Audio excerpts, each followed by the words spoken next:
and I'm starting today's sessions.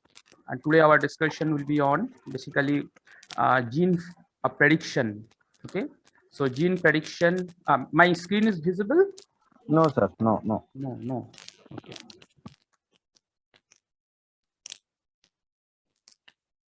Yeah, now it is visible. Yeah, it's now, sir. Okay. Fine. So our discussion will be today on the gene prediction. And here basically I'll be talking like if we are having prokaryotic and eukaryotic system, we are having especially DNA as a genetic material. So if we are having DNA as a genetic material, how come we predict what are the different gene portions are present and which gene can encode what type of protein, and what is the basic difference between the gene prediction aspect of prokaryote and eukaryotic system. And finally, I'll be giving some practical exposure. So what I usually used to do.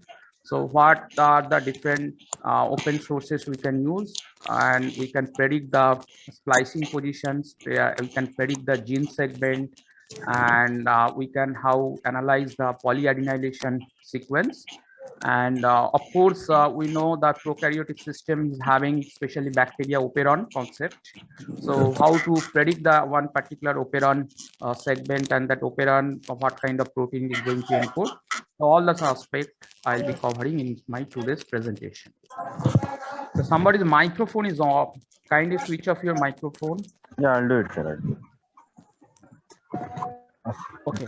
So gene prediction. So what is the meaning of gene prediction? So gene prediction, here we are going to predict the gene which is present in the provided nucleotide sequence.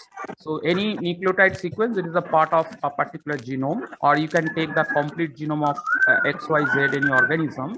And if we wanted to analyze that what are the various genes are present, and from the genes which are the proteins are going to encode. So we can follow this particular process in the bioinformatical field, and that is called the gene prediction mechanism or gene prediction procedure.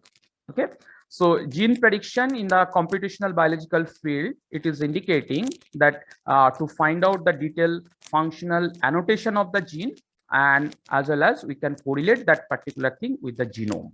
So entire genome, what are the segment of the genes are present? This is our main aim to find out here. And when we are talking about the gene, with we have to talk with respect to the ORF, that is the open reading frame. What are the positions it is present? So you need to basically trace on that, and you need to find out the ORF. Okay, so if you look at the prokaryotic gene, so they are most probably single ORF can able to encode all sort of protein, and because of processing part, the protein will be segmented, and that way the all kind of protein it is going to produce, and functionally after folding the protein is getting its function. And if you look at the eukaryotic system, so eukaryotes are having a lot of exon introns, that component. So which particular part is actually going to encode the ORF, and means actual ORF, and which part to be encode the protein, to finding that it is a bit difficult. So prokaryotic ORF predictions with respect to the gene function, it is quite easy than the eukaryotic system. And here these particular whatever the softwares are present here, our main goal to find out the 100% accuracy with respect to that particular gene component or the gene segment or the genome, whatever we have provided to access or to finding out. So gene predictions, here we are basically considering the ORF, as I already mentioned. And if you talk about the ORF, so for prokaryote, as I mentioned, it is a very easy to finding out that particular ORF. But for eukaryotic system, it will be very difficult, because eukaryotic system, they can use the different coding regions. So as the exon introns are present, different portions will be having various type of coding region, and prokaryotic system will be having other type of coding region, and single particular ORF can encode the all protein. So here it is challenging for us to design such kind of your program or to design such kind of algorithm, and based on that we can find out what is actual conscious motives are present, and which whether entire genome is present some kind of signal in terms of some kind of consensus sequence and some kind of special kind of sequences, whether it is present or not. Based on that, basically we try to predict the gene segment for the eukaryote. So special segment, what is the meaning of it? So say for example, we are having the Cossack sequence. For example, we are having some other particular sequence. So where ribosome can bind, whether along with the starting of the what if, just before of that, whether ribosome binding sites are present or not, and whether promoter sites are also present or not. So all those part you need to find out in case of the eukaryote, and then only we can able to predict the eukaryotic gene. So prokaryotic gene identification it is bit easier, but eukaryotic gene identification is bit difficult. Okay, so you will come to know what are the different process and algorithms we are following for both the cases, and ultimately we are reaching to our finest goal, and we are predicting the specific gene segment, and from there the respective the protein. So different kind of softwares and algorithms are available for prokaryote and eukaryotic system, but that main theme of those particular algorithms or the software will be the common for both prokaryote and the eukaryotic process. So categories of the gene prediction program. So what are the various categories are there? Well, we'll come to know now. So there are having two important major categories. One is called ab initiation based method, and second one is the homology based approaching method. So ab initiation based method here is we are following some kind of protocols and some rules, and of course we are setting some kind of hypothesis, and based on that these protocols will run. And second one is the homology based approach. So here also we are following a bit different type of protocols and method, and ultimately based on that we are predicting the gene segment, gene function, etc. So first part is the ab initiation based approach. So ab initiation based approach, it is basically depending on the signal what is present among the nucleotide what we are providing to predict the gene function or the gene segment. I repeat, the nucleotide compositions whatever present in that particular provided gene or provided genome. So that particular nucleotide, what kind of information is providing, basically based on that information, this ab initiation based approach is working. So here two different informations kind of what I am going to use. One is called existence of gene signal, and second one is the gene content. So what is this meaning of existence of the gene signal? Existence of the gene signal is indicating whether start and stopping codon present there or not, whether intron splice signal present there or not, transcription factor binding site present there or not, ribosomal binding site present there or not, polyadenylation site, that is the poly A site present or there or not. Apart from all these, another important features, it is the triplet codon structure. What kind of codon basically it is present, because three nucleotides together making one particular codon. So what kind of codon are present? Basically the starting codon and the stopping codon to be most important, because starting codon, that is the part which is going to tell you that this is a particular position where protein is going to encode, and the stopping codon, that is the part where the protein completely will be stop its translation, and after that protein can go for post translational modification. So when we are providing a specific nucleotide sequence for predicting this particular gene segment, so that time these are the things basically the softwares will try to predict, and based on that it will create a particular gene signal, and this gene signal will be help us to understand what kind of gene or what kind of protein this particular segment is going to encode. So this is the first point, existent gene signal, and second one is the gene content. So what is the meaning of gene content? Gene content, it is nothing but statistical description of the coding region. So here the statistical parameter we need to use. So especially the probabilistic statistical model we are using, and this one of this model is very famous model is Markov model or hidden Markov model. So this hidden Markov model or Markov model, both are using the conditional probabilities, and based on this conditional probability, we are getting the definite idea. Yes, so these are the particular gene segment we are having all this particular part, and based on that, this kind of protein that gene is going to encode. So this is the main theme behind the ab initiation based approach. And second method is the homology based approach. So this homology based approach, it is indicating this is the what kind of my provided gene sequence, whatever I am providing to the software, immediately that particular sequence will be compared with the databases sequences. So protein database or nucleotide databases, whatever is there, it is going to compare with all nucleotide databases sequences, and with what are the sequences my sequence is getting 100% match. So that way, I'm going to that software is going to predict, because databases sequences what kind of structure it is having, what kind of protein it is going to encode, that is already well known. So my sequence one, it is going to match with those sequence, and we are predicting, or software is predicting, my sequence also having similarity with so and so. So and so is going to give this kind of protein. So my gene also is going to encode such kind of protein. So here, homology based approach, we are using all sort of cDNA sequencing database. We are using different type of EST sequence database, as well as we are using the genome browser database. So all these databases are important to getting this homology based method and coming to a particular conclusions. But both this method, of course, having some advantage as well as the disadvantage.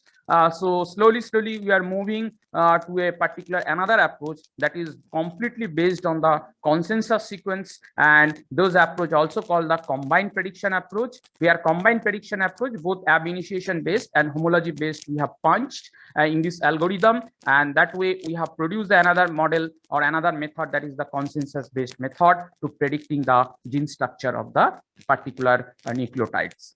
So gene prediction in the prokaryote, I hope this particular objective it is clear, and what method basically this particular two system is going to follow, you got the idea.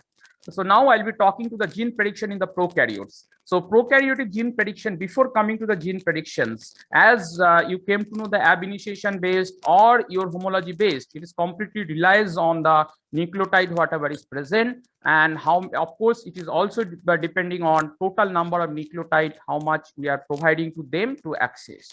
So if we are if you wanted to know in that entire genome wise what are the different genes are present and which gene is going to encode what kind of protein, in such case you must have to know that what kind of entire gene segment present in the prokaryote. That means what kind of gene structure the prokaryote is having, and what kind of introns, exons, whether presence or not. Of course, prokaryote it does not have, but eukaryote is having. And what are the different phenomena are going to happen in the gene sequence, and whether any kind of particular conserved sequence also present in that prokaryotic genome or not. So all those aspects, if it is clear to you, you can get the idea how the software is predicting the specific gene. So if you look at the bacteria and the archaea, which is basically come under the prokaryotic system. So if you look at that particular genome composition, which is having 0.5 to 10 megabase pair of entire genome almost. So 1 megabase pair is equal to 10 to the power 6 base pair.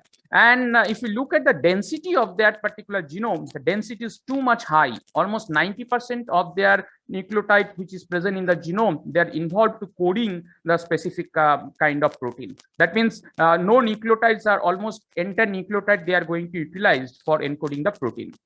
And there is having very few repetitive sequence into the prokaryotic genome, and each prokaryotic genome composed of again a single contiguous stretch of ORF, which is coding for a single protein or RNA with no interruption with the gene. So that means a single ORF basically it is going to encode the entire this 90% of the nucleotide and finally going to produce the protein.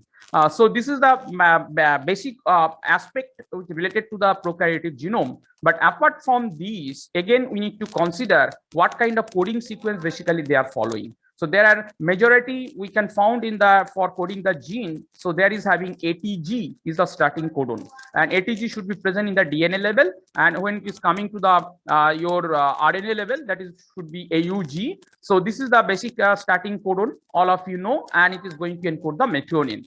Apart from that, two other alternative codons are there which also can encode the methionine, that is the CTG and TTG. So in silico method, when we are predicting or software is predicting that this is the particular protein this from this particular gene segment is going to encode, they are basically highlighting on the starting codon, and of course they are highlighting on the stopping codon. So these three starting codon is the prime important to encode the protein from where exactly the protein encoding starts with everything.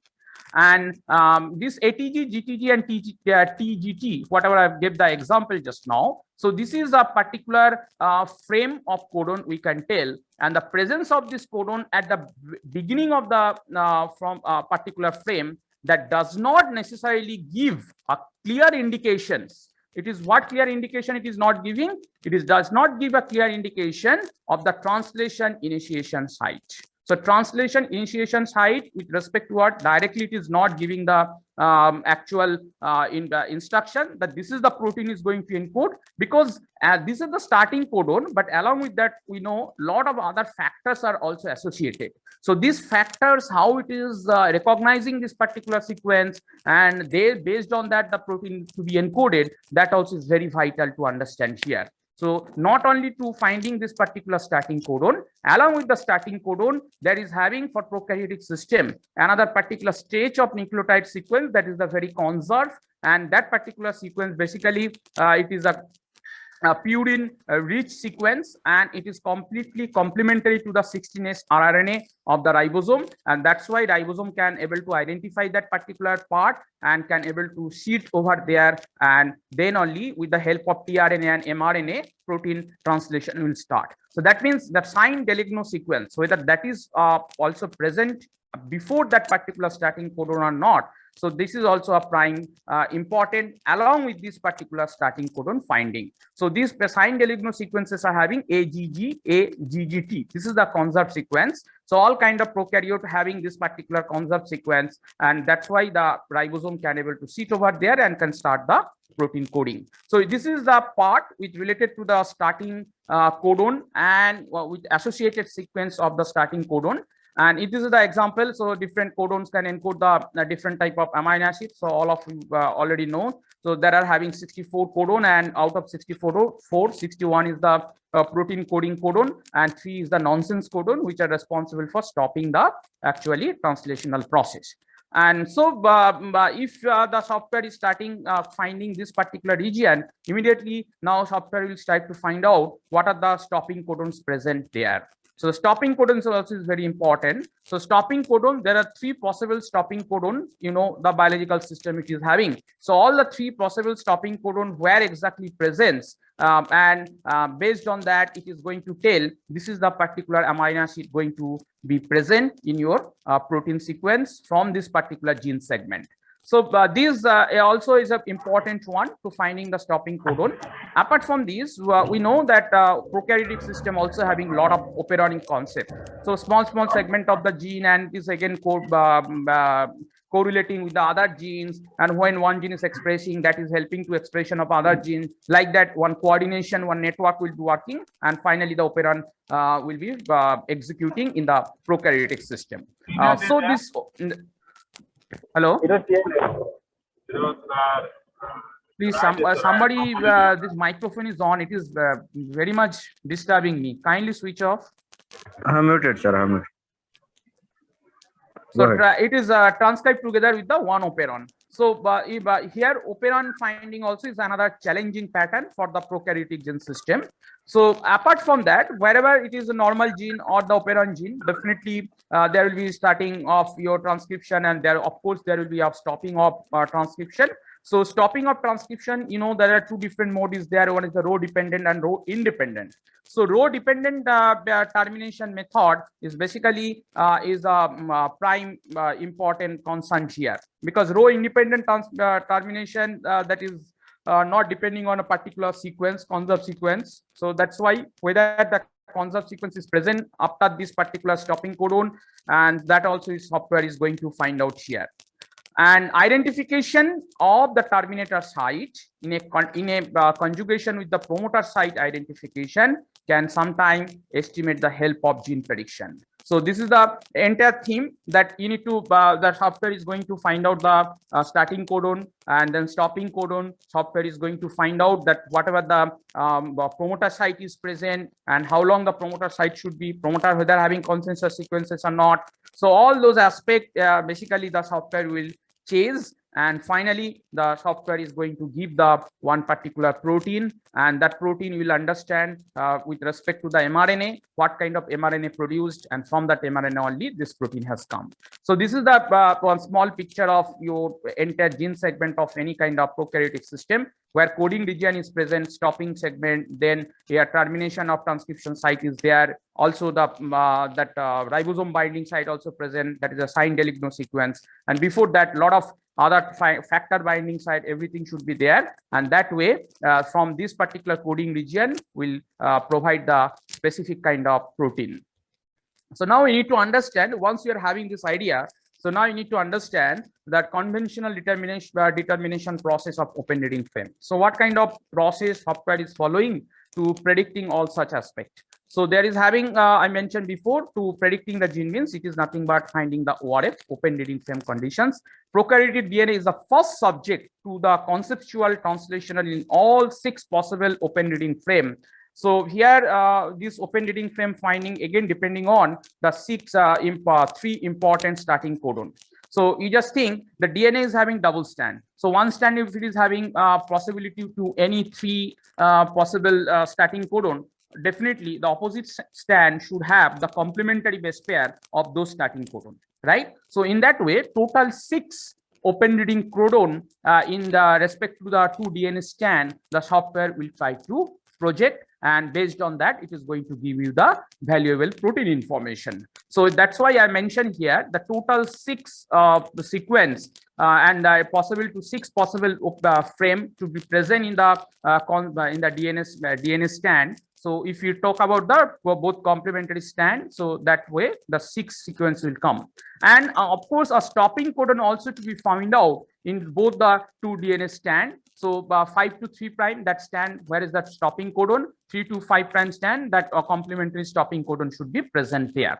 So there is having a concept that a frame larger than 30 codons without interruption by a stopping codon, it is going to encode a valuable protein. So when this way the software is going to analyze, so it found the starting codon, then it is going and finding that what all the codon it is present, so what kind of amino acid is going to encode, and finally this way one it is moving, if this codon they are finding before 30 or before 20 of amino acids, so that time the software is going to reject it, or sometime the software is going to tell you this is the not actual authenticated protein. That means that protein may not have any kind of stability in the biological system. So there is having a concept that once this particular stopping codon from starting to after 30 codon later, if the stopping codon is coming, then what kind of protein that it is going to encode, that is very much stable protein. So the software is first initially setting a particular threshold value.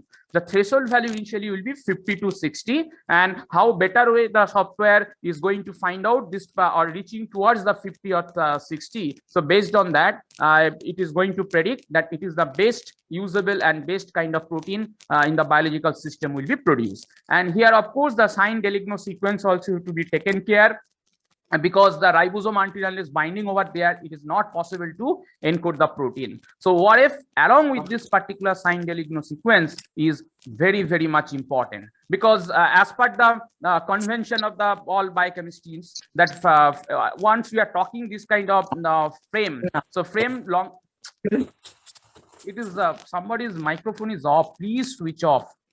It is creating a lot of problem to me. My concentration is, I'm breaking. Please kindly requesting switch off. So frame, any frame longer than 30 codons without interruption by any stopping codon, it is suggested a gene coding region. So that is the theme here. Okay, so any frame which is longer than 30 codons without interruption by a stopping codon, that is suggestive a particular gene coding region. That's why software it is creating 50 to 60, that is the threshold value, and if it is crossing to more than 20, then only software is predicting, yes, this is the perfect biological protein and it is going to stable in the biological system. And again, here the statistical activity, whatever is going to find out, so that is of course depending on non-randomness of the nucleotide distribution. So non-randomness of nucleotide distribution, it is telling that the nucleotide whatever is present between the starting codon and stopping codon, whatever nucleotides are there, what is the probability that in between stopping codon may arise. So based on that, these particular concepts arise, and here they have predicted, or they are telling like that. So first will be G or C, first alphabet, maximum time when the protein is encoding. So there will be G or C should be DNA or mRNA to the first part rather than A or T. Or with respect to the DNA, if you are talking, G or C will be more rather than A or T. So they are keeping G and C is the part is the constant, and along with the G and C, what is the probability to come the third alphabet, either A or T or D or G or C. So that way G and C they are keeping constant, and that's why they are creating this kind of threshold value. This line is indicating this is the threshold value. The threshold value is indicating GC, along with that whatever the other alphabet should come except G and C. Okay, GC along with that G or C they are not considering, only along with G and C, A and T, what is the probabilities there? So it will come along with the G and C. So that way the relative probability it is going to find out, and based on that they are predicting this is the perfect what if, and this is the starting codon, this is the stopping codon. In between, these are the chances are there that your stopping codon should arise or should not arise. Fine. So this is the one prediction method, and second prediction method, it is bit different than the GC concept. That is the method called the test code method. So test code method, it is one particular software package is there, GCG package it is called. So the GCG package is working on this test coding aspect. So test coding aspect, it is telling the third codon of nucleotide in the coding region tend to repeat themselves. So here, as we know that Webel hypothesis, so first two nucleotide is important, then third nucleotide. And first nucleotide, if it is changing or mutation, if it is there, then only the ill effect will come to the protein. That means the protein should have the different other kind of amino acid, and based on that, protein can going to change its structure and the function. Right. So here the concept is the first two nucleotide, let it be constant. What is the chance to have the third nucleotide in that particular positions, and the third nucleotide in the sense, so it is going to predict that what are the different actual codon with respect to the one amino acid. So we know that methionine is having 3 codons, and other amino acid also having some 2 codons, some is having 4 codon also. So here it is tried to find out what are the possibilities are there if you are keeping constant these first 2 codon, and third codon, what are the other possibilities is there, whether A and T or G and C it is coming there, and therefore either it will be the sense codon, otherwise it will be the nonsense codon. So that is the meaning of the test code. Here, what is the difference between these two? For this first method, it is telling that GC is the constant, because as we have seen that the GC is one of the first 2 alphabet for your starting codon. So they are keeping the constant GC, and except G and C, other alphabet, what better way it can able to come. That's what they are going to predict here. And whereas in the test code, so we are expecting any kind of alphabet like A and T, they are keeping constant. So what are the probabilities there that third alphabet should be T, G, C or A and T again? So that way they are going to predict it, and finally they are completely using the non-parametric probability, and this probability score along with the nucleotide score they are plotting, and finally the result is appearing in front of your monitor. So this is the protein from this particular nucleotide, it is going to encode, and from there you will come to know this is the actual what if for each, and total number of nucleotide is present there. From their mRNA, how many total number of nucleotide was there, that also will come to know, and that amino acid mRNA it is going to encode these and these protein. So you'll be getting the protein related enter information. So this cutoff value is important here. So when the probability you are talking, so definitely as per probabilitical mathematics, some level of should be there. So based on this level, actually, this test code is going to work, and test code is much more reliable than the GC code, because test code, it is following obviously the Obel hypothesis, and based on the Obel hypothesis, we know in the biological system many amino acids are going to encode. So that's why this test code is much more usable, and most of the software is going to use the test code method. So here GC method or test code method, both are having some kind of, again, advantage and disadvantage. I'm not going to talk over it. So this is the comparative result of GC code and that test code. So now you will come to know that here probabilitical things I have explained, and the beginning I mentioned this is going to follow a particular probabilistic model that is called hidden Markov model or normal Markov model. So gene prediction, how it is happening actually with the help of this particular Markov model or the hidden Markov model. So Markov model or the hidden Markov model, this is the particular statistical model which is going to predict the gene sequence and how what kind of protein it is going to encode. Basically, it is completely depending on this particular model. And in this model, there is having a particular word called the K terms. So the K is indicating the order of the model. So there are having different order of this model, like 0 order, first order, second order, third order, fourth order, and the fifth order of model, and latest it is the sixth order. So 0 order of this Markov model, basically assuming that each base can be occurs independently with a given probability. So what could be the probabilitical value beforehand we are expecting? So there is having chance that each base can come independently in that particular positions. So that is indicating by the 0 order Markov model, and basically this is useful for non-coding sequence determination. Next is the first order model, that is occurrence. This is assuming that occurrence of a base depend on the base pairing itself. So that means one strand of the DNA, what base will be there. So that is determining the next strand, what kind of other complementary nucleotide should be present. So that probability is going to find out with the help of the first order Markov model. And second order Markov model, again, it is going to predict proceeding the two bases to determine which base to be follows and more characteristics of the codon in the coding sequence. That means if you are predicting present G, C, and T, or one sequence and they are predicted GCA. Whether GC and T, it is much more reliable to encode the particular amino acid, or GCA, it is much more reliable to encoding the specific amino acid. That means with respect to the third alphabet, GCA and GCT, that A and T, whether and how better way it should be present in the respective positions of the codon, that is going to find out with the second order Markov model. And it has seen that once we are providing that quite a huge length of nucleotide sequence to predict, so that time the length is very, very vital to provide the accurate this Markov model related predictions. So only if you are providing a short stage of nucleotide and I'm expecting a good result I'll be getting, that this Markov model may sometimes follow the 0 order or first order, it will not going to reach to the higher order, and that's why you are not going to get the accurate result. So always it is better you can take the entire genome sequence when you are analyzing this kind of using software.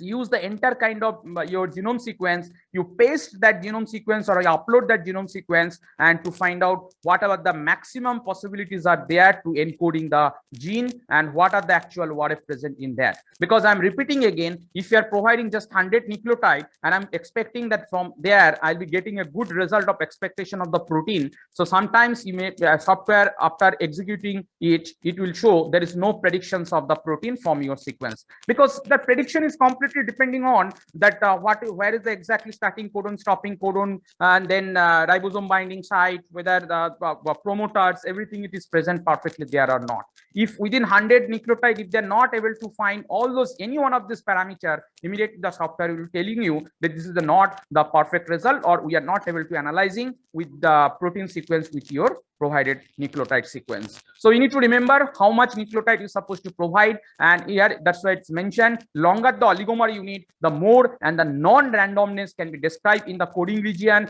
and that's way you are going to get the more higher order of the Markov model, and you are going to get the correct predicted gene sequence with gene protein.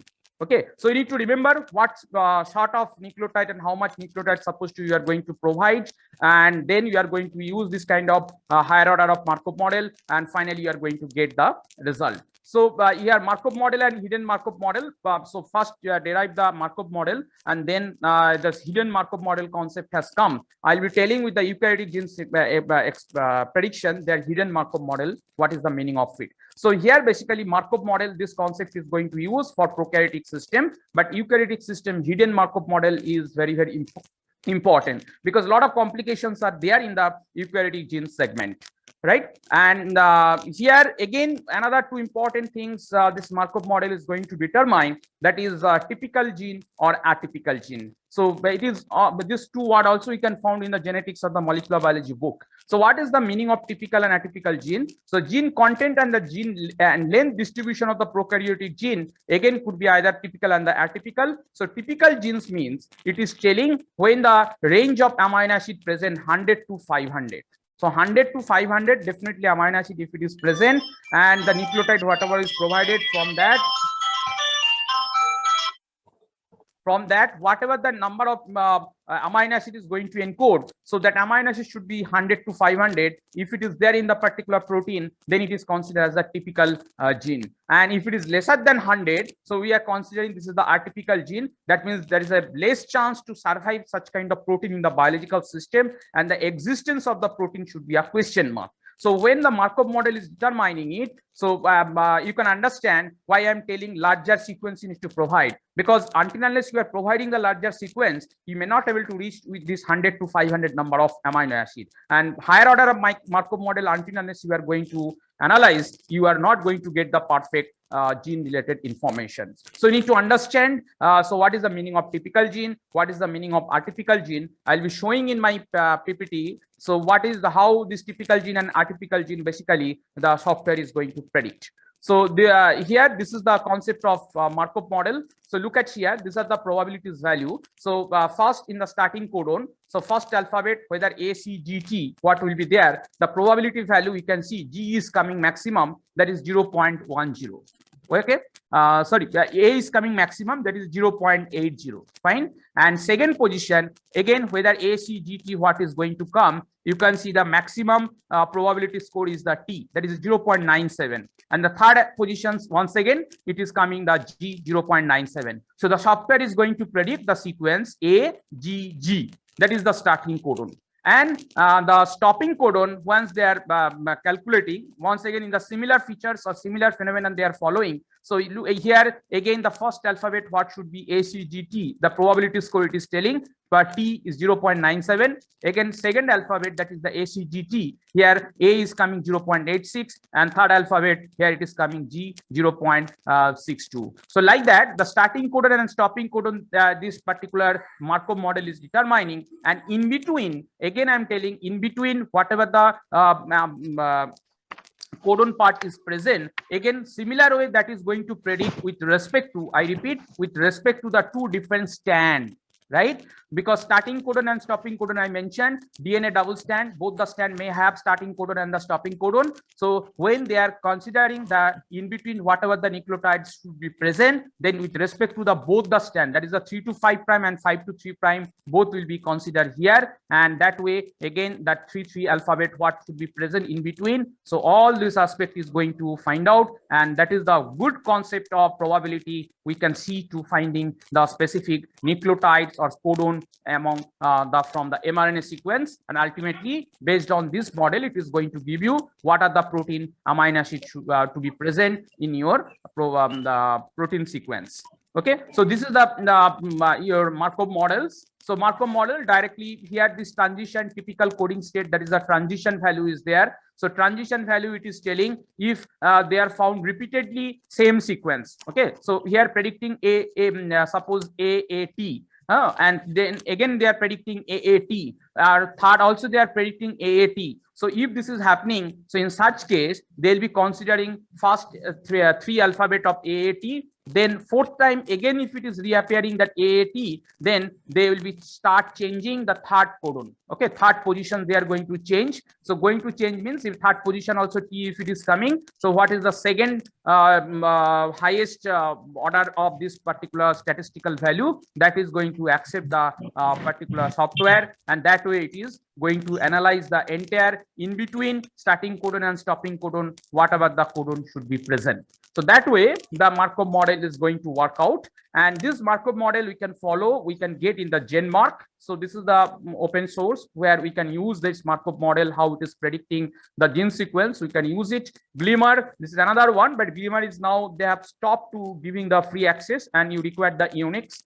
So that particular operating system you required. So if you are having the Linux, or if you are having like word processor, so it may not able to work in your system. You cannot able to open that server also. And if you are having FGN, ACB, etc. So these are all open source. Like RBS also it is there, we can use it. Again, RBS is required the Unix program, otherwise it will not work.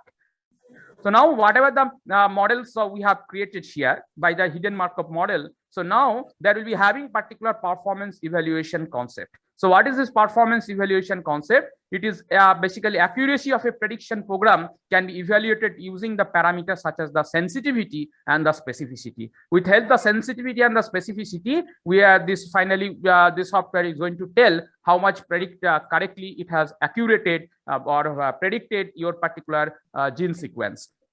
So here another 4 important terms are related. One is called true positive value, false positive value, false negative value, and true negative value. So true positive value, it is going to indicate you which is a correct predicted features of the gene, and false positive value, which is the incorrectly predicted feature, false negative, which is going to miss features, and true negative value, which is the correctly predicted absence of a features. So this kind of graphical presentation will be there in between. I'm going to tell you a bit of it in my practical conditions, how it is working. So there we can get such kind of graphical presentation, and after looking this graph, they are going to find out actual sensitivity value Sn and actual specificity value Sp. So Sn is Tp divided by Tp plus Fn, and Sp is equal to Tp by divided by Tp plus Fp. So this equation software, again, it is going to use beside the Markov model and the hidden Markov model, and finally it is going to give you the accurate result, and based on the sensitivity and the specificity. So a program which is considered accurate is both sensitivity and the specificity are simultaneously should be high, and that approaching value should be 1. That means it will be 1 or it should be more than 1. So when you are going to get that particular result, so before protein sequence, there will be having such kind of digit. So the digit is going to indicate you what is the sensitivity and the specificity value. Here the ratio should be 1 or it should be more than 1. It should not be ratio. The number should be 1 or more than 1. So high, which sensitivity is higher but specificity is low, in that case the program is said to be have tendency to be over predict. That means over predicted, that same positions the software has predicted many times. So that is the concept of over predict, or if the particular portion is somehow omitted, that is going to indicate with the predictive power. So to overcoming that problem, once again, here the correlation regressions value or correlation regression equations are going to accept. So correlation means sensitivity, how it is correlated with the specificity. With respect to that, correlation regression process are there. Correlation regression mathematical condition is there, where CC is indicating that is the perfectly correlation coefficient, which is TP into Tn minus Fp into Fn whole divided by whole root over square, Tp plus Fp multiplied by Tn plus Fn multiplied by Fp plus Tn. So with this particular correlation regression value, so here if you are getting with respect to this particular value, we are going to tell this is the perfectly accurate or not. The value of the CC provides an overall measure of the accuracy which ranges from -1 to +1, and +1 meaning always correct predictions, whereas -1 meaning it is the incorrect predictions. So the result whatever is appearing in front of you, whether this is the perfect corrected or accepted one or not, you need to look at on this particular value, this correlation regression value, and then only you can able to confirm. So here is one example, like Campylobacter jejuni and Haemophilus influenza, Helicobacter pyrrhus. With respect to of it, what is the GC percentage? I mentioned before GC content of it, and GC is going to keep constant. And in that way, how many positions they are getting, this is the value, then Fn, Fp, and simultaneously the sensitivity statistics and specificity statistics is there, and ultimately with this respect to it, that correlation coefficient should be accepted to calculate, and finally the result will appear in front of the EU. So this is the all about the prokaryotic system, how basically you are predicting the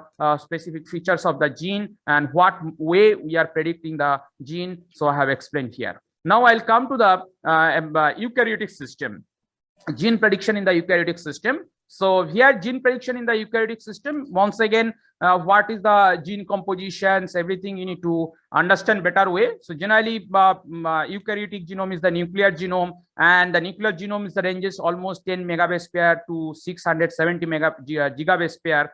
So that particular concept we are having, and they tend to have very low gene density. So where prokaryotic system is having very high gene density, that means that 90% of the nucleotide can able to encode the protein. Here the gene density is very low, hardly 3 to 5% of the genome can able to encode the specific kind of proteins. And we can see this particular encoding part, every after one gene should be present after every 100 kilobase pair. So this is on an average. So that's why I'm telling the gene density is very low with respect to the prokaryotic system, and there should be some kind of more repetitive sequence and some kind of transposable element also we can found in the eukaryotic system. So these are also is a kind of concern when we are predicting the gene sequence. And most importantly, that split gene, okay, that particular concept. So split gene, it is telling whether how exon and introns, how better way it is present. So split genes, basically the exon part, and it is intervening non-coding sequence that is called the introns part. So introns, exons, that is also one kind of concern here. So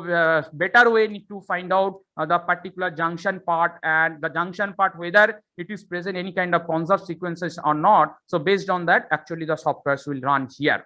And the nascent transcript, if we consider, so when the mRNA is going to synthesize in the eukaryotic system, so definitely there will be having after synthesizing of it, post translational modification. So first modification is the capping. So 5' end of the transcript basically will be methylated. So whether exactly the 5' position is going to find out or predicting the software or not, the software is going to concern on that. And then the introns and the exons, the junction positions. Okay, so before 1990, it was not very clear how these exon and introns are created and why these are the molecules are present, and how the protein is going to encode in the biological system. Now it is everybody to know that because of spliceosomal concept and spliceosome, this is the protein complex, how it is finding the specific junctional part, and again 3' junction, 5' junction, and how they're detecting it, and then how they're cleaving some part, and how they're joining these two parts to make the complete functional mRNA. So here that particular concept is important, and those important concept, because why I'm telling it is important, because there we can found some kind of your conserved sequence. So this conserved sequence to be predicted, because in the eukaryotic system, one more concept we can get, that is called the alternative splicing. So if you are found 1, 3, 4, 1, 2, 3, 4, 5, like the different gene segment, if it is present, so after removing the intervening sequence, one suppose sometimes for coding some protein, it is joining with the 3, or it is joining with the 5, or sometimes it may join with the 2 is joining with the 3, or 2 is joining with the 4, or 2 is joining with the 5. That way, alternative way how this particular sequence are joining, based on that different kind of protein can going to encode in the biological system, especially in the eukaryote. And that's why we can see a lot of diversity and the variations among the living system or living organism. So that concept also is very vital here, how the alternative splicing to be happen, and what kind of sequence is important to having this alternative splicing. So all parameter we need to consider when we are giving the instruction to the software to run. That means when we are targeting to writing any kind of algorithm, all such kind of concept we need to keep in our mind.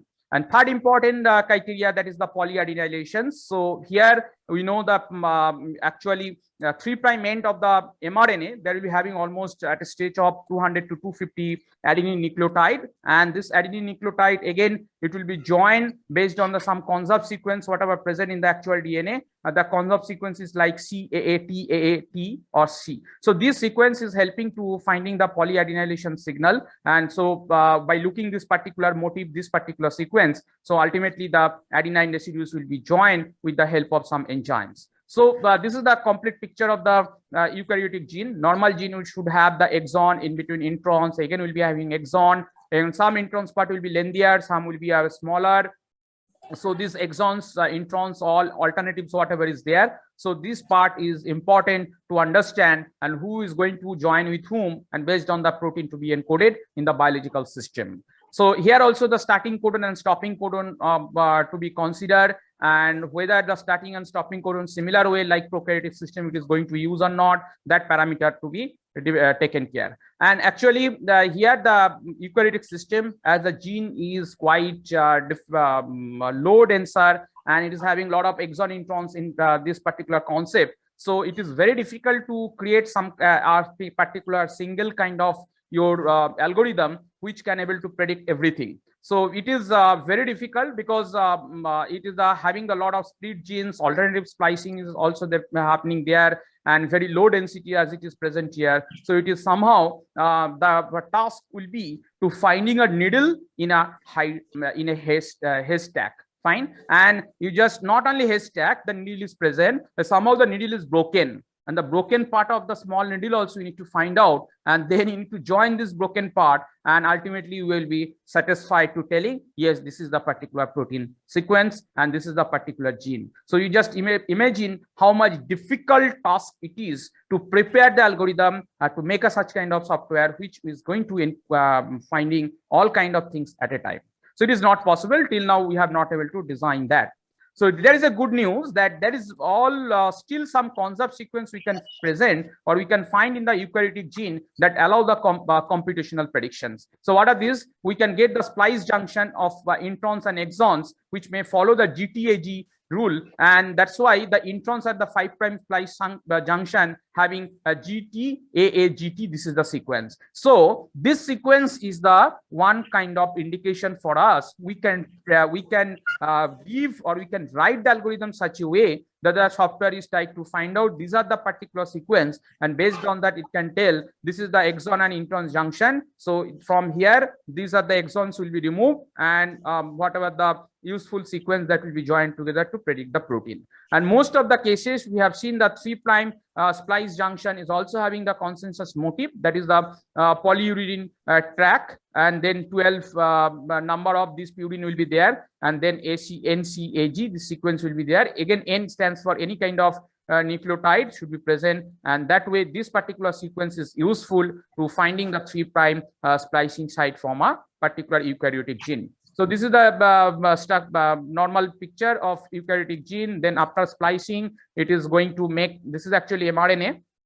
So it is having the polyadenylation signal sequence, and start codon, stop codon, between introns, everything should be there. So after splicing, all the part is going to join together, and then 5' UTR untranslated region. It is again some kind of conserved sequence to be present, which is going to indicate this is the from where it is going to bind and how it is going to translate and going to stop over here.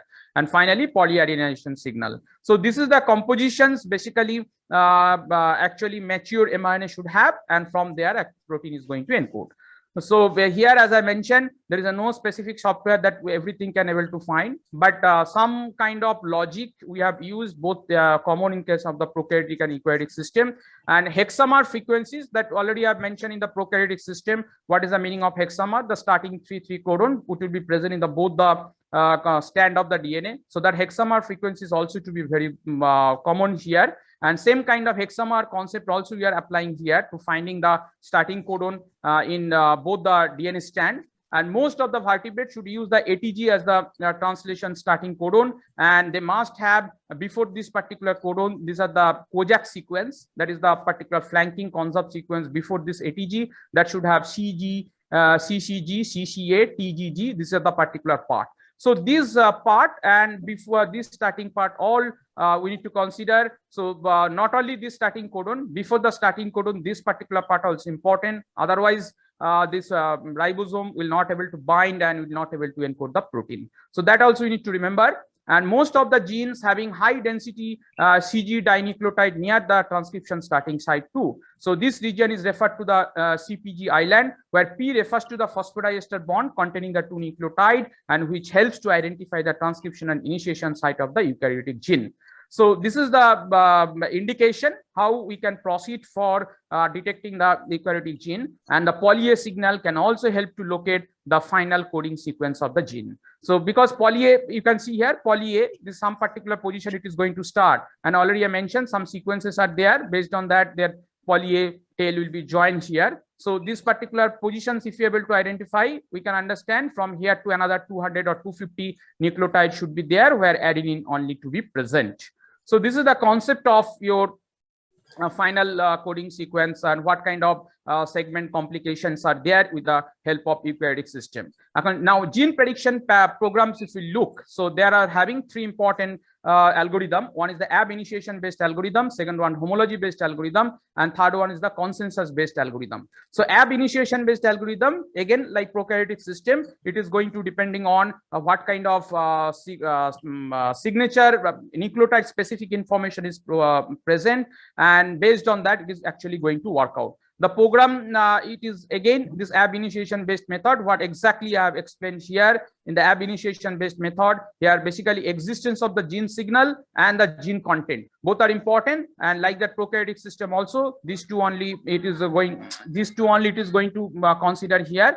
And based on that, this ab initiation based process is continuing. And to predict the exon, the algorithms rely on the two features: one, signal, and the gene content. So signal and gene content, what kind of nucleotide compositions are present, whether it is present Kozak sequence and starting site, everything are there or not, stopping site, everything they are considering, and based on that the gene is going to translate or transcribe. So signal include the gene start and the stopping site, putative splicing site, recognizable consensus sequence, as well as the poly A site. Whereas the gene content is it is indicating this is the coding statistics, which include the non-random nucleotide distribution, amino acid distribution, synonymous codon usage, as well as the hexamer frequencies. So all these parameters, how prokaryotic systems we are following. So similar way, the eukaryotic system also we are following that matter.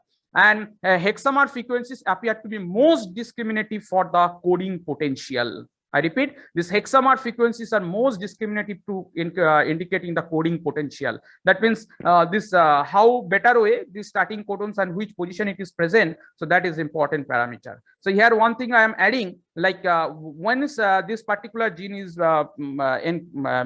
targeting to what kind of particular protein is going to find out. So starting whatever the at the beginning, whatever the starting codon is there, before that if Kozak sequence is present, so the software will be predicting that particular region is the starting region. So in between, again that particular starting codon can repeat, but in between starting codon software will not predict, because once the software is predicted the starting part, it has included all other nucleotide parameters there. Then in between 3 times, 5 times, 10 times also the starting codon can be appear, but it will be considered this is the particular gene until the starting codon along with the stopping codon. So until the stopping codon is arising, in between 10 times or 50 times also if the starting codon is appearing, so software will not going to tell this is the particular positions of your gene which is going to encode the protein. That means starting very beginning the starting codon along with the all sort of your segment, and where the first stopping codon it is getting, that is going to find out, and based on that it is going to tell this is the protein is producing. So here also this HMM method, that is the as I already mentioned, that hidden Markov based model is going to use. Similar way how prokaryotic system is going to use. Along with the hidden Markov model, another particular prediction network it is going to use, that is called the gene prediction network, or it is called artificial neural network. So this is the picture of the artificial neural network. So this in artificial neural network, it is somehow like a neurons of the animal system. So neurons are having different branch. From various branches they can receive the signal and they can provide the signal to the brain, and the brain how it is analyzing, again it is replying by moving the different limbs of your body or secreting something. So like that, similar kind of function it is going to happen in this particular artificial neural network system. And this neural network system, as we are having experience with the learning and the memory process, similar kind of learning and the process we can able to apply in this particular neural network system. So every time if you are providing the new feed, so system will be working according to that, and based on that the result will appear. So this is the concept of artificial neural network. So here weight concept or weight function is important things to understand. So what is the weight concept? Weight is nothing but how we are providing or how we are fixing beforehand. These are the different criteria like hexamer frequency, GC base, splicing site, and all other parameter, whatever, Kojak sequence identification. So all the parameter how we are fitting based on this parameter. So it is, there will be having particular hidden layer. Hidden layer, it is the all kind of statistical activity to be taken care of here. And then finally the predicted result will come to you as a output. So this is the activity basically happening to the hidden Markov along with the hidden Markov model, the artificial neural network system. So here few important terms are mentioned, like this is the providing system, that is what we are providing to here, and then how that is the input layer what is there, hidden layer what is there, and output layer what is there. So here input layer is the gene sequence with the introns and the exon signal. That means we are providing the gene sequence and we are allowing that particular system to understand what kind of composition from nucleotide present, where exactly it is present, etc.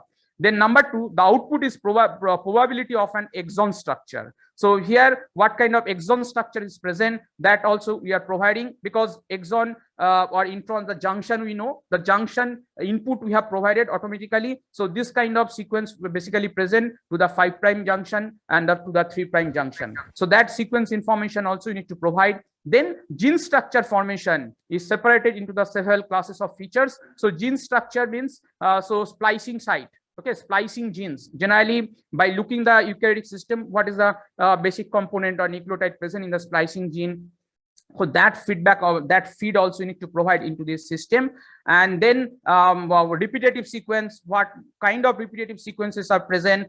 So that information also we need to provide in this input layer. And finally, the weight function, it is telling the hidden layer, that is it is going to do the statistical analysis, and based on the statistical analysis it is going to appear that particular result. So now if we are taking the prokaryotic system, suppose if you are taking the one particular your bacterial gene. So this bacterial gene, what kind of informations we are having? So all first hand we need to provide here, and then we need to run this particular software. This is actually software like SPSS, how it is working. So similar way it will work. So it will analyze everything. It will try to correlate with each and everything, each and every nucleotide, each and every parameter with everyone. And finally, one output it is going to provide you. Similarly, if you take the eukaryotic system, say for example, human genome. So any chromosomal gene sequence, if you are taken, if you are providing it, what kind of hexamer frequencies are there, GC base, what is the hexamer frequency means,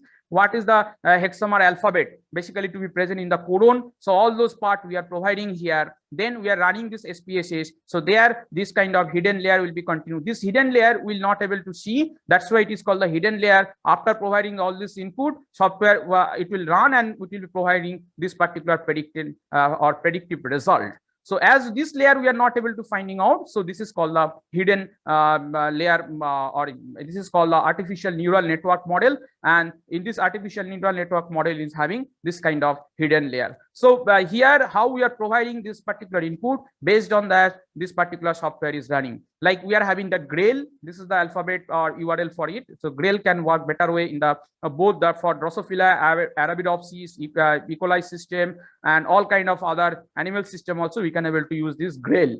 And next we are having the F genes, we are having NFFG, etc. So these are the various statistical software tools online. Some of them are online, some of them are purchasable. It is there, we can able to use to analyze the final gene, whatever the present in the eukaryotic system. And second method is the homology based approach method. So this particular part is part under the ab initiation based method. So ab initiation based method, HMM model, at the same time artificial neural network we are using, and second aspect it is your homology based program. So in the homology based program, the exon structure in the intron structure, so we can predict based on what kind of sequence automatically present in the database, automatically stored in the database. They are already everything predicted, that particular previously solved parameter it is there. So whenever we are providing our eukaryotic sequence, so they are going to compare with the database nucleotide sequence, and they are analyzing that wherever exactly exon part is there, find my gene, and it is matching wherever exactly to the what kind of gene sequence in the database. So based on that it is predicting. So this is the particular part of actual gene coding segment, and this is going to put or provide this kind of protein. So here the homology based programming model is the completely depending on your actual database. It is completely relying on the database, whatever the result is there, it is following that and going to provide the information. But problem is here, if the database does not have any kind of new gene related information stored, so that time if you wanted to identify your gene, new gene by using this homology based method, it is not going to predict perfectly. You are not going, it will show this prediction is not possible as the database does not support your sequence. So you cannot able to use it that time. And I mentioned homology based model for prokaryotic system, it is easy because it is very small segment, and eukaryotic system every time disturbing. See, and eukaryotic system of course having a lot of composition of the gene. So in that case it is difficult. Suppose as I already mentioned, alternative splicing happen in such a way, so one particular gene is going to arise and going to give a particular protein. So in such case software is not going to find out, because it is not going to match with the database, and that way it is not going to work out. So advantage it is there for homology based programming. For the prokaryotic system, eukaryotic system, it is very difficult to perfectly way to finding the gene sequence with respect to the homology based modeling. So here genome scan we are having, EF2 or many others are there, only few I have put it here. And consensus based program, here consensus based program, it is completely depending on the consensus sequence whatever present in the genome. That means the splicing site, what kind of consensus sequence is present, even eukaryotic promoter, what kind of consensus sequence is present, that already I mentioned Kozak sequence where exactly it is present. So it is just to identify those particular part, and based on that it is going to give you a result. So consensus based program, it is also fine both for prokaryotic and eukaryotic system, it is usable. And but this homology based model, you need to remember, it is, you need to avoid for the eukaryotic system, because it is having huge quantity of the nucleotide. And again here also having performance evaluation. So similar way what I have explained in the prokaryotic system, so similar way the performance evaluations will be taken care here. So performance evaluations in the eukaryotic system, how exactly the statistical process is following, similar kind of process also to be followed here. Okay, so sensitivity and the specificity it is going to determine.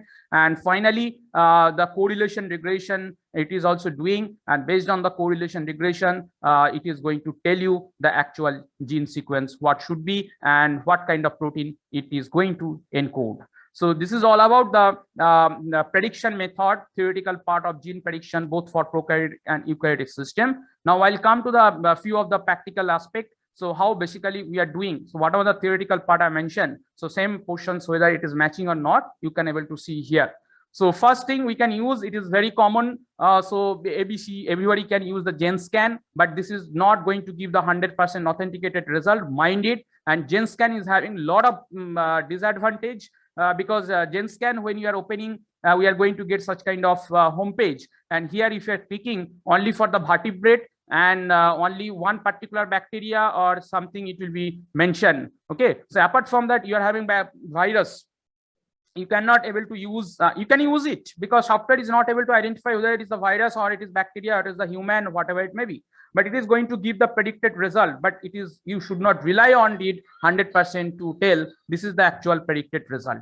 Fine. So GenScan, you can use it anyhow. Already you have done the practical, I hope. So you can paste your in the what is called in your FASTA format, the nucleotide sequence over here, and then you can just run the gene scan. Once you are running the gene scan, we are going to get such kind of output result. So here a lot of statistical process I mentioned, so all kind of information need to be given here. And here one thing, once we are selecting it, there will be a cutoff value. So look at here, there is a cutoff value.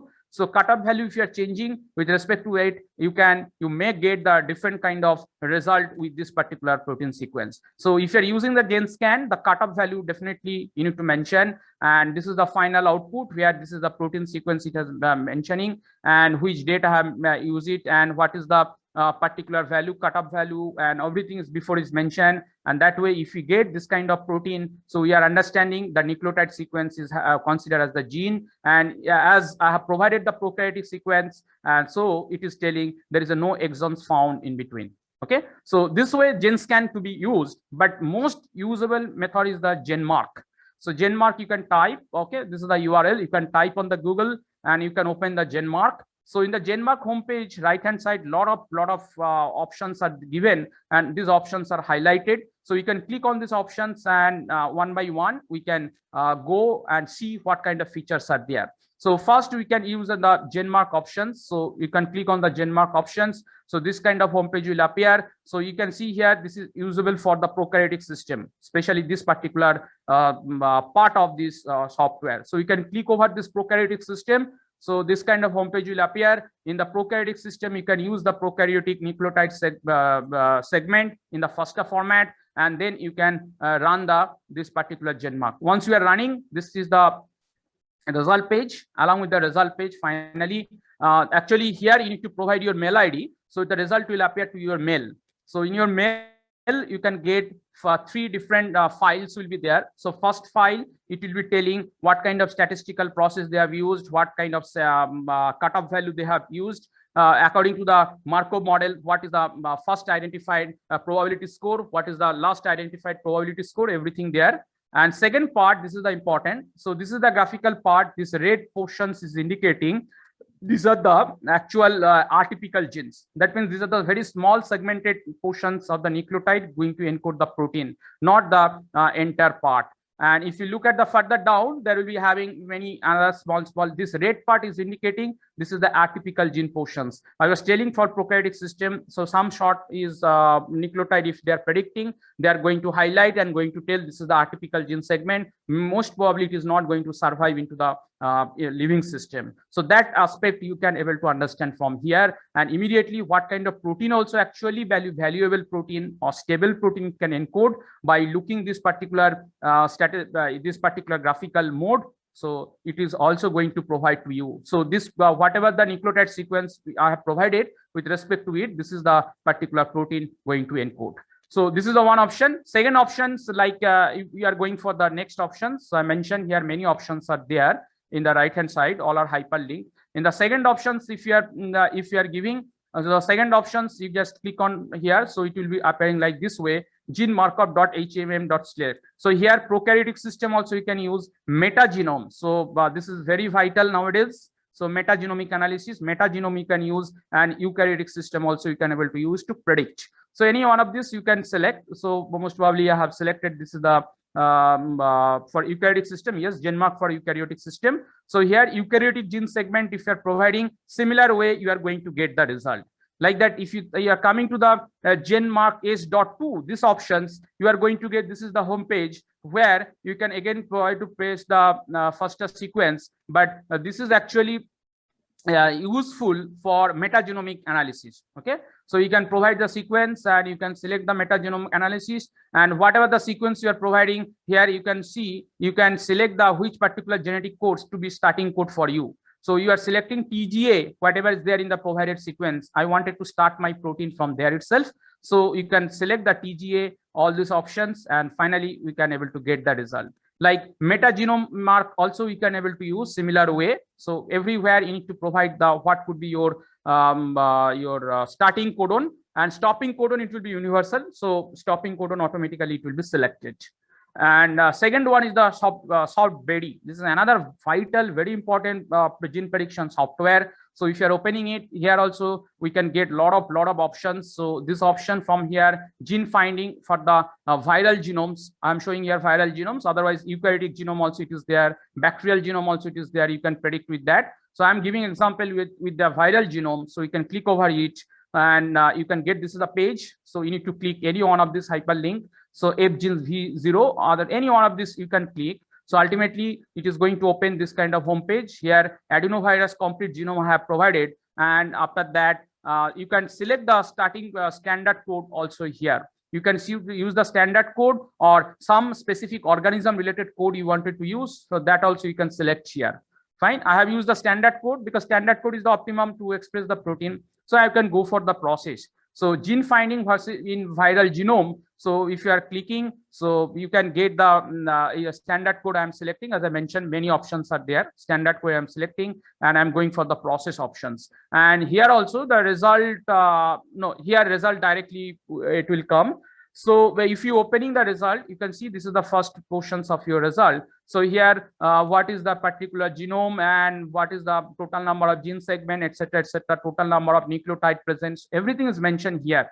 And below, this is the prediction code. So this is the from where it is starting, from where it is ending. So 559 position, first position of protein coding part, and 1119, this is the second part. And score, this is the statistical score. Okay, so you need to look at this particular starting position and ending positions, and this plus minus is indicating whether it is the 5 to 3 prime or it is the 3 to 5 prime. That is going to indicate by the plus minus. And further, if you scroll down, you can see this is the different protein it is going to encode with respect to this particular ORF they have found it here. So 559 to 1119, what kind of protein to be encoded? So it is presented here. The next predicted part also it is mentioned here. Fine. And you can look at here chain, plus means it is the 5 to 3 prime, and negative is indicating this is the 3 to 5 prime. So both the stand at a time they will be considering, and they'll be finding all this aspect, and they'll be providing the result. Fine. And down further if you move, we can get these are the different type of result. So you can understand these are the method how better we can use for our analysis purposes. And if you use the bacteria is having operon, right? So you can select the operon concept from here also. Operon and gene finding for the bacteria if you're clicking. So this is the home page. So yeah, from here, any one of so first one, the program, whatever is written, you can click over it. So this is the home page is going to find out where you can paste your, of course, bacterial genome sequence or DNA sequence, and you are going to get so whether where the operon and how many operons are present there. So here I have used the E. coli complete genome. So and then I have selected that which particular model I am going to use. Okay, whether it is a prokaryotic or eukaryotic model. So basically, prokaryotic model means, of course, operon should be in the prokaryotic system, not in the eukaryotic system. So prokaryotic model, here a lot of bacteria will be mentioned, some organism will be mentioned. So which organisms operon that process I am going to follow. So of course, it is E. coli. I select the Archaea, basically Archaea model. Otherwise, a lot of other model also will be there. Any one thing you can select, no problem, but you need to mention which model you have selected. And then you can go for running options. So here you can see this is the result page. Fine. In the result page again, so where exactly total number nucleotide and particular predicted gene sequence, operon, etc. Everything is mentioned here. Fine. And here you just look at, here I've highlighted OP is mentioned. So first operon positions where they have identified, second operon positions where they have identified. So like that, all other gene encoding segment also they are highlighting. At the same time, the operon portion also they are highlighting. So many positions you can get the operon, and this operon is indicating also from exactly which particular nucleotide to which particular nucleotide the operon is present and what is the score, etc. So you can understand how much reliable all this particular aspect. Theoretically, whatever we came across, it is perfectly matching with your this software related activity, and that's why I mentioned instead of GenScan, better to use some other property, and you can tally the GenScan result with the other. Also, you can see some variations. Definitely it is there.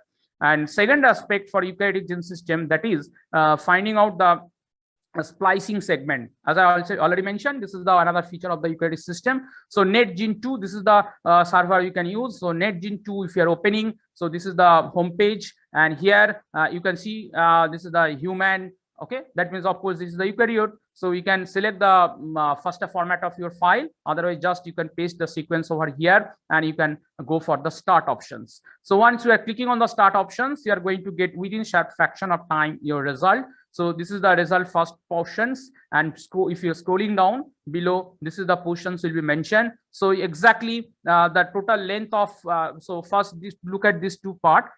So here it is indicating starting prediction in the plus stand wherever it is there, starting prediction in the minus stand also whatever it is there, it is going to tell you. And first it is going to give the plus stand result. So plus stand 5 to 3 prime, 162 positions, it is the actually splicing site. Fine.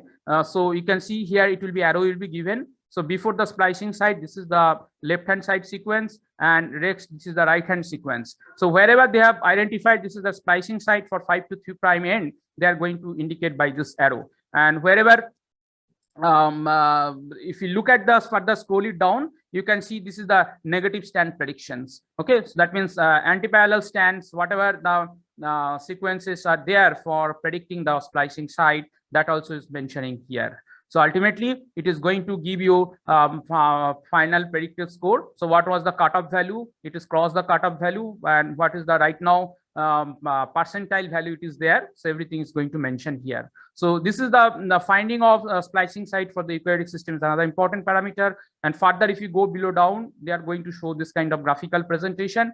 And second one is the DNFS minor. So DNFS minor, if you are opening and if you are putting your provided sequence, and this is basically useful for finding the poly A signaling sequence. So poly A signaling sequence here, these are the standard sequence. Like I have used AATA. This is the particular sequence. Based on that, it is going to find out wherever exactly the polyadenylation part is there. With the same E. coli gene, I have performed this experiment, and here I got this kind of result. So it is telling. So here, once you are using one thing, here maximum 5 result they are going to display. Okay, whatever the best 5 result options they are going to display here, because default value is here 5.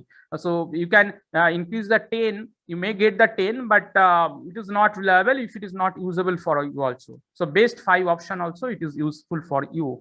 So you are going to get, this is the 5 option. So where exactly in the 5 prime stand it is going to get the positions and what is the score of it. So everything is the position exact number also they have mentioned. So exactly this much base pair, exactly this position of the base pair, exactly this position of the base pair, this particular poly A signaling sequence is present. So with that, this is all about the prokaryotic and eukaryotic gene finding and what kind of process is supposed to follow, what protocols and algorithms is basically following, all those stuff. Thank you. And if you're having any more queries, please you can ask me question. Sir? Yeah. Hello. Sir, Yeah. is there any software that can detect only the promoter sequence or Shine-Delgarno sequence like that? There is having of course having because promoter sequence and finding it is a kind of challenge. Promoter sequence it is easy, but apart from promoter sequence, the TFBS, that is where actual all the factors will sit. And for eukaryotic system, you know, the controlling elements and many are there upstream region. So all processes there to be detected. It is there. Okay. But So if you are providing eukaryotic, just enter gene and all the aspect will be providing at a time. Till now it is not there. Beginning itself I mentioned. Okay, sir, and one more thing. Yeah. In case of prokaryotes, like if you want to amplify one gene, so then we can design the primers as you mentioned yesterday, like using some primer tree software, blast software, right? In case of eukaryotes, like there are introns are also there. So if you want to amplify only the eukaryotic gene, like how do we design the primer? Like see, I hope you understand. Eukaryotic gene if you are taking for amplification, so you need to emphasize on the mRNA sequence. Okay. Because mRNA is going to give the protein. mRNA sequence you used, and you can make the complementary stand based on that. You need to prepare it. Oh, okay. So then we need to convert mRNA to DNA sequence, and then we can. Yes. Okay, sir. Thank you. Otherwise, if you are having the concept that your gene is only present so and between so and so nucleotide, okay, you can take that particular nucleotide itself and you can prepare the primer, so the entire part will be amplified. So for example, like in case in our gene, like if we have 2 or 3 introns, then we mean like, so we have to design the primer for first exon and followed by second exon like that. Yeah, if that particular exon part only, if you wanted to amplify, you have to follow that protocol only. Otherwise, if you wanted to see that entire actual valuable gene, that means mRNA, and from mRNA need to prepare the DNA segment by removing the all introns. Okay, okay, sir. Okay, thank you, sir. Welcome.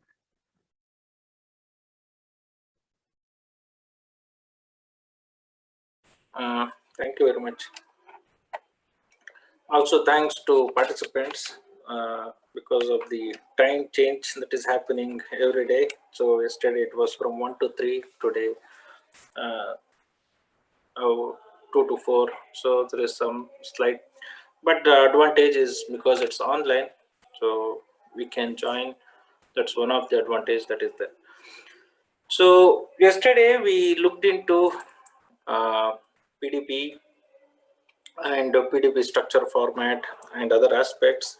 So today I just thought of going with the next aspect within the structure now. As I mentioned, so we started with the sequence.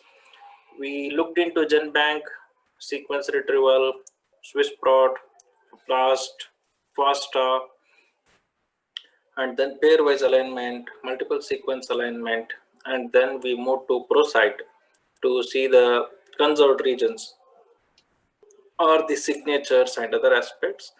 Then we moved towards the structural level, and we discussed how we can download the PDB structure or what kind of information we will have in the PDB. So quick overview of the entire PDB we did yesterday. And also we looked into each row, like atom numbering, type of the atom, Ca, alpha carbon, beta carbon, the amino acid position, ABC or XYZ coordinates, occupancy, and then the B factor. So we are getting familiar with the structural information now. We also discussed we will have the heteroatom, which represents the atoms other than the amino acids, like ions, ligands, water molecule. If that is there, that will be represented as the heteroatom. So these are the things that we covered so far. Now, what is next? Right, it's something like we do have a lot of things to do, but before we go for next step, like final, our interest is to perform with a protein ligand or protein docking and then see the results. But before we go for that, or before we go for visualizing the three-dimensional structure, today I just thought of doing with two experiments. One is secondary structure prediction, and then we will do the tertiary structure prediction. And to visualize the predicted structure, we need PyMol. So that is why I have shared the link of the PyMol where you can download and install. So if you are facing any difficulty in that one, you can let me know. The file size is a bit huge, so that is why. And also the reason why I asked you to download is the community, like PyMol users or the company who is maintaining basically the PyMol, they will also get to know the number of users or who are all using. So for that particular reason, okay, so I just mentioned like to download. So I think There is some writing, it is done.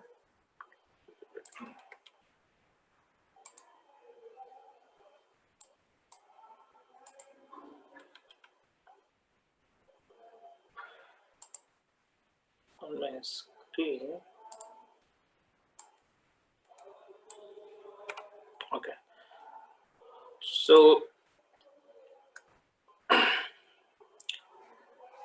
now, first thing, we will start with the secondary structure prediction.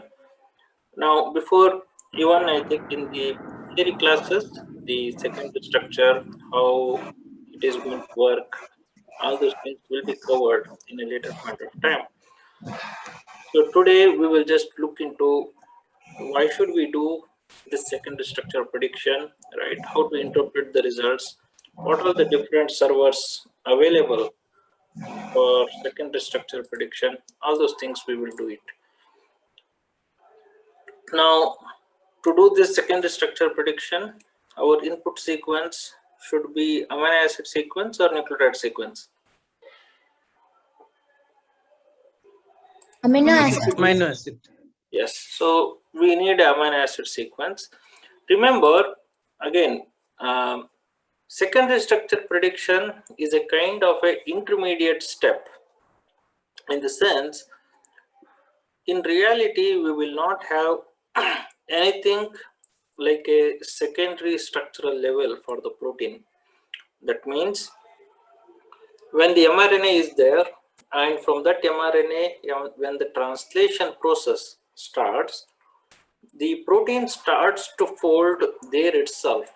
So it is not like the protein folding, or in other words, the translation happens and all the amino acids will be there in a linear form, and then it is going to take some time to decide like, okay, this is how the folding should happen, and then the folding will happen and then reaches into a tertiary form. That's not the case. So the moment the translation is going to happen, when each amino acid is getting added, so the folding is going to happen immediately.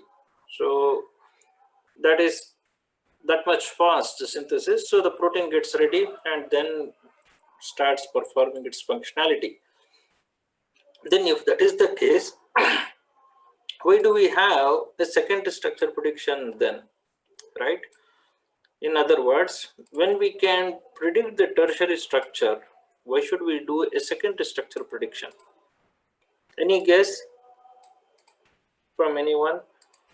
If you want me to repeat the question, when we can predict the tertiary structure, why should we do a secondary structure prediction? Because with the help of secondary structure, tertiary structure is made. Yes. Strands, sheets, then bands, these are in the form of secondary structure. With the help of that structure, the tertiary structure is made. So that for tertiary structure prediction, secondary structure should be predicted. True. So our secondary structure prediction helps us to guess how the tertiary structure may be. Okay, so this is because tertiary structure prediction is not a straightforward method or an easy method. So because the folding comes into picture in the tertiary structure, but in the secondary structure, we will not concentrate on the folding. But it's something like first helix and the third helix, whether they are close to each other or not, how much is the distance between them, all those things we will not consider. What we majorly look in the secondary structure is how many helices are there and where it starts and where it ends. So we are concentrating more on secondary components like alpha helix, beta sheet, or turns if it is there. So where and all they are present, how many are there. So that will be our more interest. So again, as we know, from where we will get the second our protein sequence, from which database? UniProt. Yes, so go to UniProt and then type P51681. Again, you can just check here. Okay, they have given like input sequence, then what all they accept. So JPRED requires input as either a single sequence in raw or FASTA formats, cut and pasted into the text box. All other formats or options, including a multiple sequence batch submission, could be used through advanced options. So if you want to give more sequences, we have to go for this advanced. But they are not mentioned, like we can type the UniProt ID. So since they are not mentioned, so we have to go to UniProt, then go to the sequence section, and then they said like they are going to accept the FASTA format. So select the entire sequence, 352 amino acids, copy, then go to this and then paste, and then say make prediction.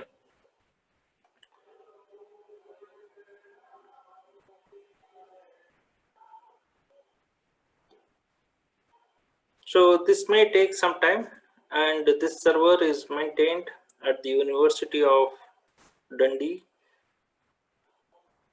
in UK. And this is one of the good secondary structure prediction servers that are there, because it incorporates multiple algorithms.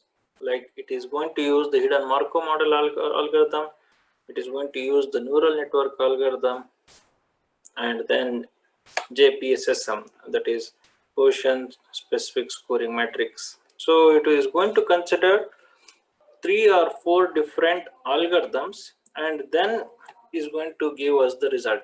So because of that, JPRED is going to give a more or less, the accuracy of the secondary structure prediction itself is around 86% or 87%. Okay, so we do not have a situation where we will have like 100% accurate secondary structure prediction. There are few amino acids, or in few places the prediction may go wrong. So that is why it is 86 or 87% accuracy, whatever we have now. Now, when we have submitted the entire sequence of the 352 amino acids, it is giving a message here that the sequence you submitted is similar to those with known structure. These may provide a more accurate secondary structure assignment than JPRED application. And if you still want to carry out a JPRED prediction, click continue. Otherwise, what it is mentioning is, as I already mentioned, our purpose of doing is we want the tertiary structure, so that we will know, because in our tertiary structure we will know the secondary component already within that. So let us just, for an example, these are the tertiary structures. नमस्कार तुम्हें ready news कीजिए वा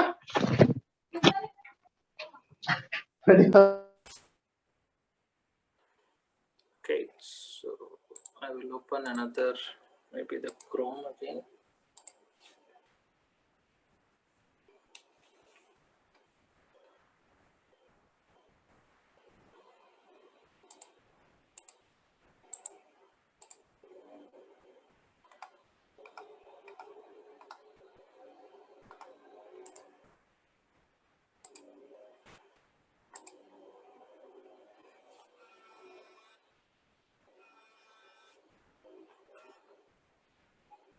Not load PDF.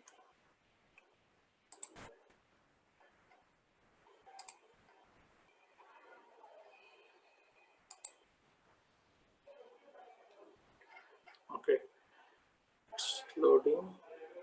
Okay, now this is the tertiary structure of the human CCR5, which we can visualize in the UniProt SwissProt itself. Now, what is that message we are getting here is, there are many, these are the PDB IDs, as I mentioned in our previous class. Usually it is represented, usually the PDB ID is going to be 4 letters. 4 MBS is the PDB ID for human CCR5 having 2 chains, A chain and also the B chain. Now what it is saying is, when you have a tertiary structure available, are you still interested to go for a secondary structure prediction? Okay, because our final interest is to get the tertiary structure. Even in the tertiary structure, we will get to see the folding, we will get to see where the helix are present, which helix is close to another helix. So we will get everything. When we are not having this information, then we do the secondary structure prediction. So do you still want to continue, is what it is asking. So when we do not have a tertiary structure, or when we do not have a complete tertiary structure, if it is only the fragment, if it is available, in such situation we will continue. Since it is a learning process now, okay, just to understand the protein and how it is going to work, so let us say continue. Okay, if for your protein initially we assume like the structure is not available, tertiary structure is not available, so we plan to start with the secondary structure prediction. But at later point of time, we will get to know like the structure is determined and deposited. So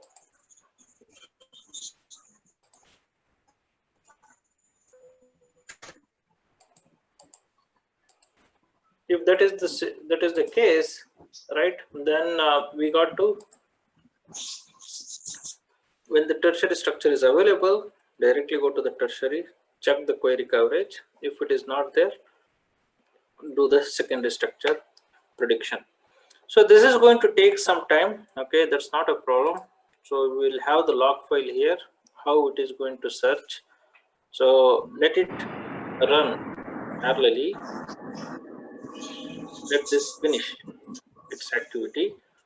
In the meantime, we will start with the tertiary structure prediction also. So this may take another 15-20 minutes. That's not a problem. Now we will go for the tertiary structure prediction.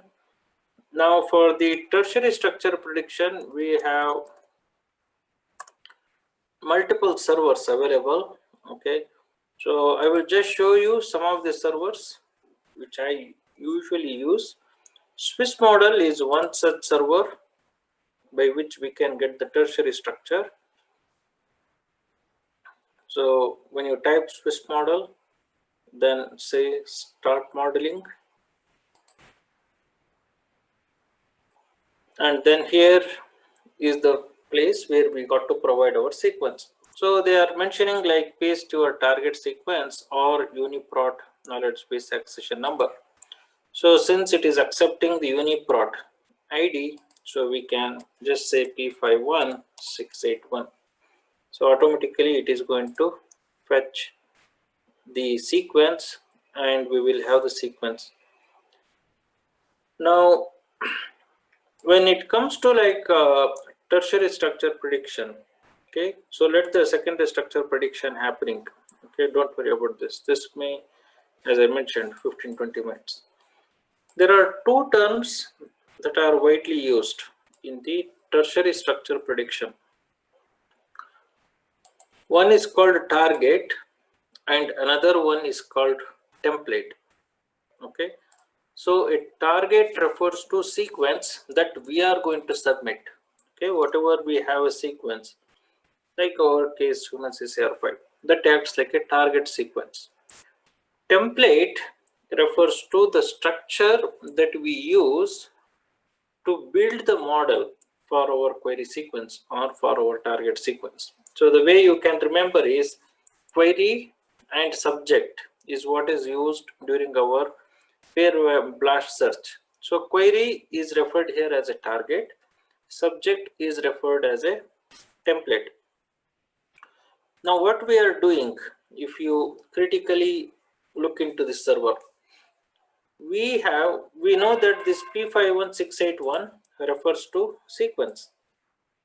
P51681 is a sequence. If we, for more clarity, right, I will copy this sequence and I will paste the sequence here. Okay.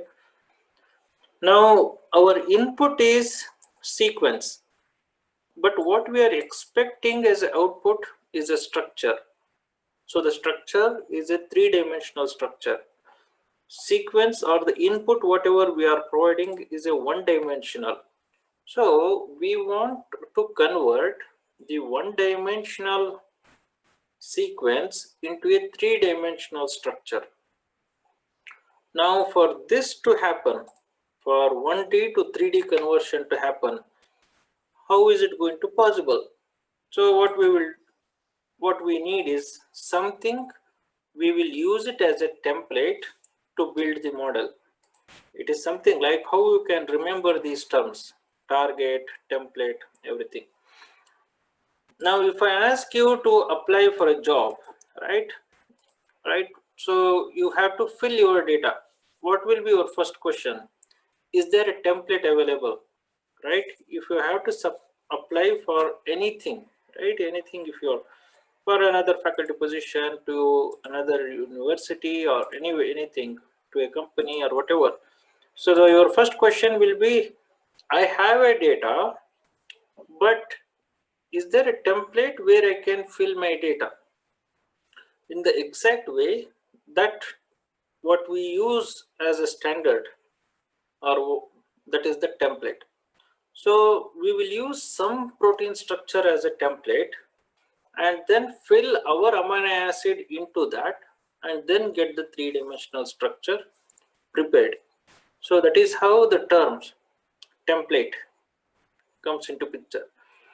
We are targeting, we have a sequence, that's the target, and the template is nothing but the one that we use as a reference or a template to build our sequence and get the tertiary structure. That means template is going to be a sequence or a structure now?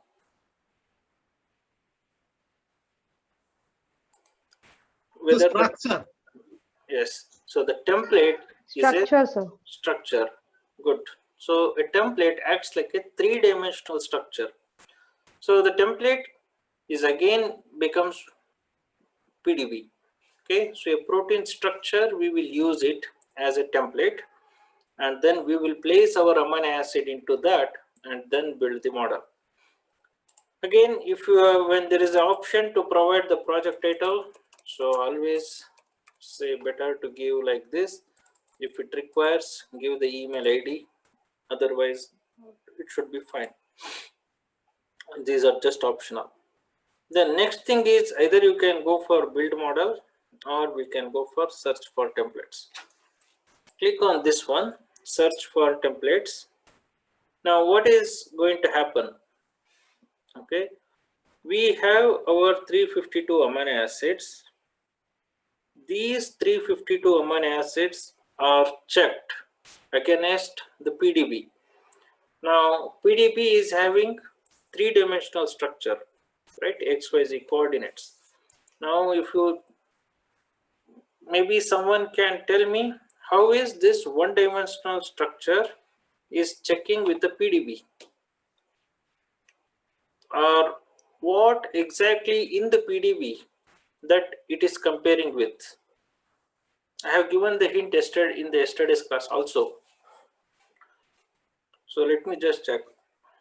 My question is, I have a one-dimensional structure and it is searching for the template, and when I say template, you agree that it's a PDB structure. Now how is this sequence is comparing with a 3D structure? It is comparing now. The search for templates matching your target sequence is currently running. Please wait. So it is running with all these Swiss model template library, query alignment, residue burial status, all those things. Extracting the distance. Now how exactly it is going to search, and then how is this 1D is comparing with the 3D? Do we have a 1D information available? 1D is nothing but one-dimensional information available in the PDB. Sir, with the atoms. With the atoms. Okay. Our sequence. Looking with cysteine residues where disulfide bonds may form. Okay. So that there is a chance of folding.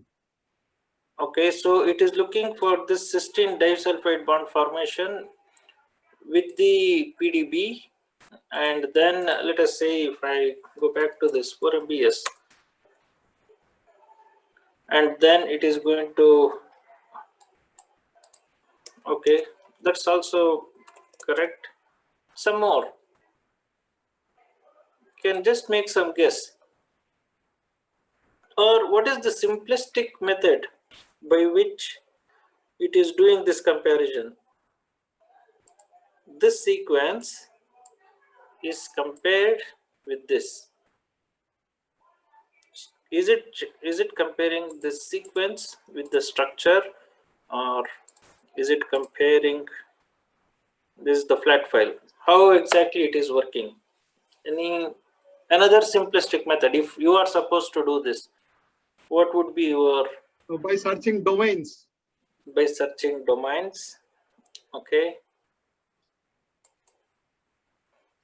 Domain comparison. But where is the domain information in this? Right. So we do not have, like, it has to check with these mutational things or other stuffs. That is again a tedious process.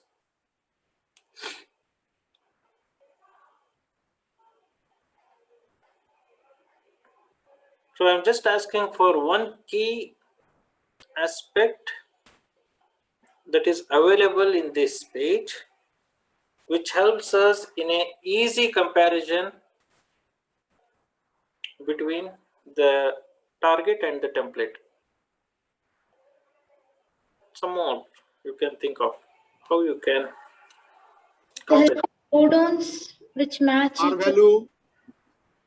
Codons which is going to match. Okay. R value. R value. No, but we do not have a R value at all for this. Sir, with the class of family or thing.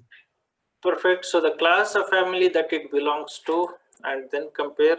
Okay. The conserved sequences. Conserved sequences. Now, how will you get that conserved sequence information? How will you get to know? Let us say this is our sequence and this is the PDB. How will you get to know where the conserved sequence is? That will answer my question. That is the entire purpose also. How will you get to know? Let us say this is the conserved region, for example. How will you get to know that this is the conserved region matching with our sequence? Well, how will you compare? We should check with all other members in the family. Okay, but when you have the information here, okay, to make this one simple, okay,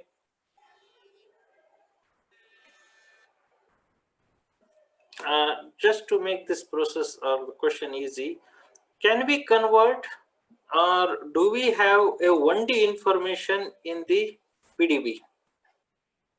Now 1D refers to, one dimension refers to Sequence. perfect sequence. Do we have a one-dimensional information for this 4 MBS in PDB? Yeah.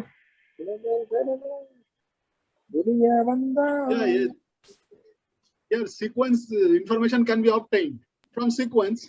That is structure, summary, then 3D view, experiment, then sequence. Yes. We can obtain sequence from Yes. here. Perfect.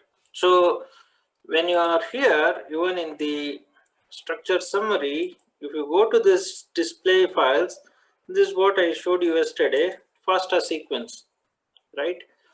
So we have the entire FASTA sequence. Okay, this is one dimensional. So we have a one-dimensional or the sequence information corresponding to this structure in the PDB. What we can do is we have a sequence, compare this sequence with this sequence. Now, if there is an identity from this region to this region, 1D to 1D comparison, then I know that in the PDB, when from here, let's example from here, if I can zoom in, right? So when I am having from here to here, the exact match for my query sequence, that means when it is there in the PDB, I have the three-dimensional coordinates available for this. Then just take the 3D coordinates and paste into my sequence. Then that is how the model building is going to happen. So 1D to 1D comparison is going to happen.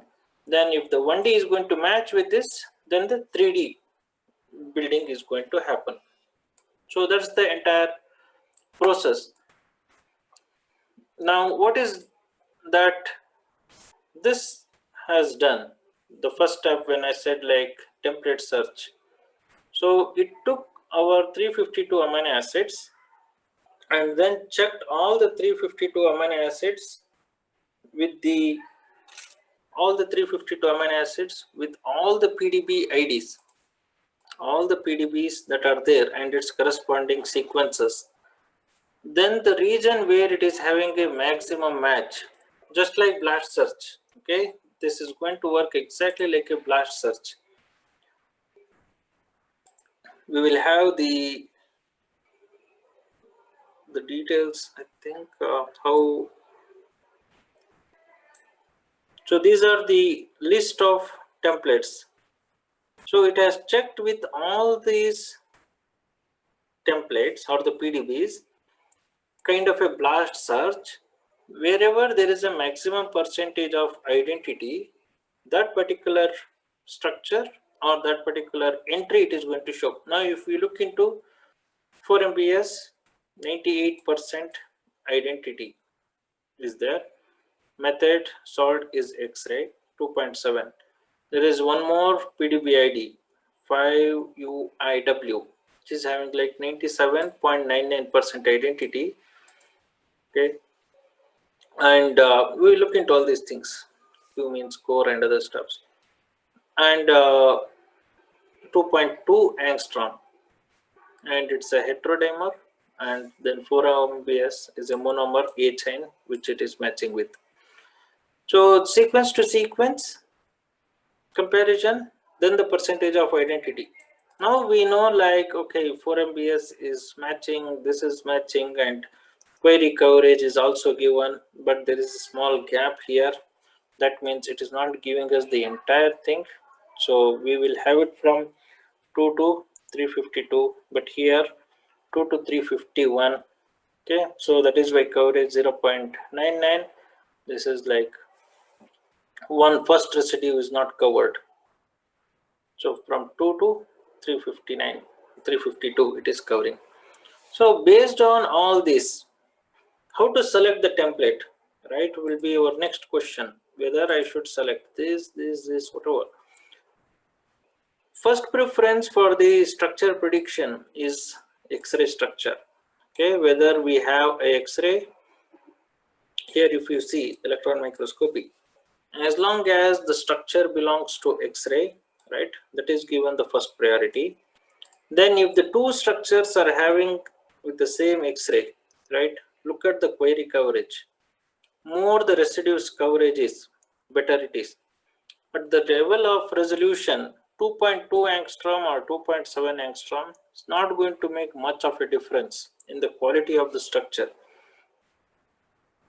But if the template itself is not having entire coverage, let us say, rather than if this is having like 2 to 352, and if this is having like 2 to 150 or 200 residues, so it is better to go with the one which is having a entire coverage, because we want to see the full protein rather than having only a small fragment.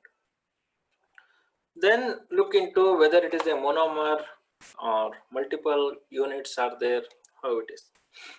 So this is a recent one mostly, because even whenever we worked out, even in the last year, it was just 4 MBS. I think 5 UIW should be a newly recently determined structure. Okay, so it was deposited in 2017. Okay, but 4 MBS was in 2014.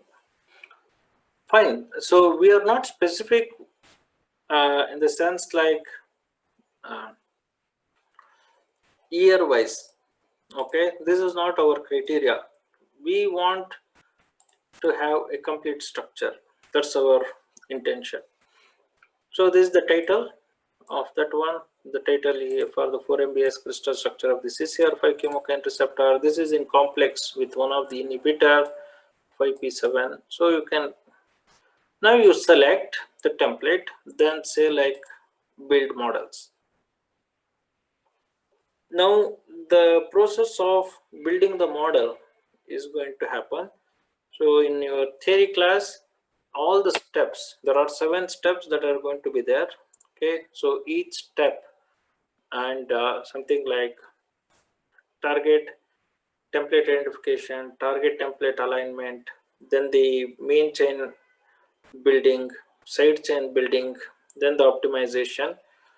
All those steps will be, theoretical aspects will be explained in your theory class.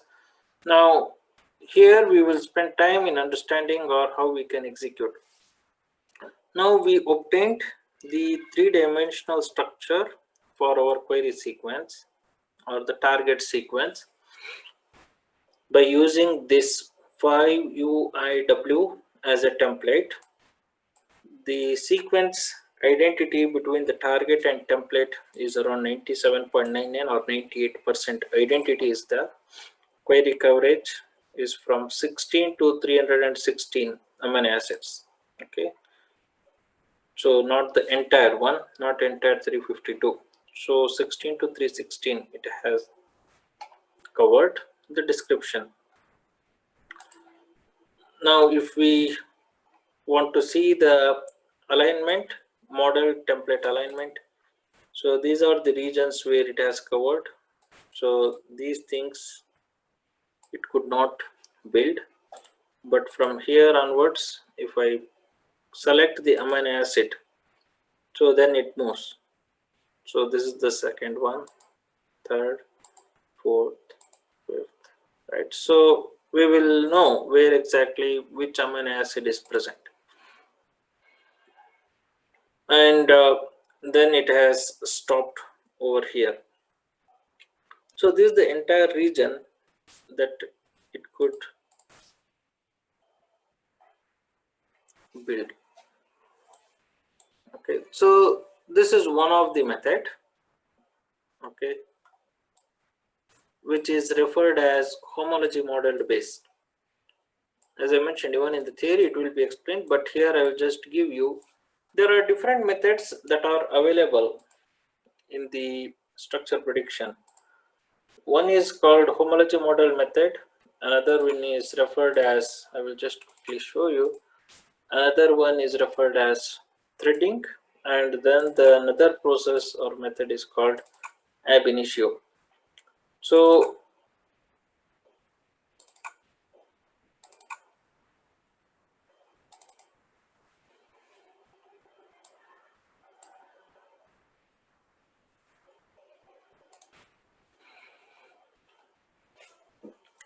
on what basis we can decide we should go with the homology modeling or we should go with the fold recognition or threading? Okay, both are one and the same. Or we should go with the ab initio. Okay, AB is ab initio folding method. When your target template alignment is made, if the percentage of identity is greater than 35%, sequence identity, okay, but we are comparing the sequence of our target sequence with the sequence of the target where the structure is available. If the percentage identity is greater than 35%, so we will use the homology modeling. So whatever we did with the Swiss model, this is going to work on a basis of homology modeling. If the identity percentage is from 20 to 35%, then we use threading. That's the second method. If the identity is less than 20%, then we use the ab initio folding. If the structure is very rare, okay, if the structure is very rare, or if the determination is not done by people, right, then the percentage of identity will not be there. Because the structure is not there in the PDB. So if the structure is not there in the PDB, then 1D comparison cannot be made. And even if we do, if we will have like 25%, 30% identity, then this homology modeling method using Swiss model may not work. So we need to use another method to check with that. Now, once we have this model, right, we can download the model and then we can visualize, download model 1 in the PDB format, okay, and then save this one. Then we can visualize this. That visualization we will do it a bit later, okay. So once all the participants download the PyMol and install. So meantime, we will just do with this, because visualization is quite interesting and it is going to take a lot of time, because we have to address many questions. Whatever we feel like we can do, that's the advantage there. That we will do a bit later. Now, we obtain the structure, okay, using homology modeling. Let us say if the homology modeling is not going to work, is there any other method by which we can get the three-dimensional structure? So there is one more server called ITSR, okay, ITASSER. So the ITSR server is going to work on a basis of threading. Again, this is going to take much more time, okay, than the Swiss model. The advantage with the Swiss model is you don't need to register, okay, there is no need to register or anything. You can just keep doing and you will get the results. But for ITSR server, you need to have the username and a password. So preferably they want with the academic mail ID. So if you provide that, first thing you have to register and then you can use it. Again, we can submit our P51681 sequence to the ITSR server, and I already have the credentials. So you can also register. That's free to register. Only requirement I think is the mail ID should be from your academic organization. Let me just check if it is going to work without giving the username and password. Just paste the sequence. You don't need to do anything, okay, don't change any settings, just say run ITSR. So you did not provide a valid email address, please input a valid, okay. So got to give the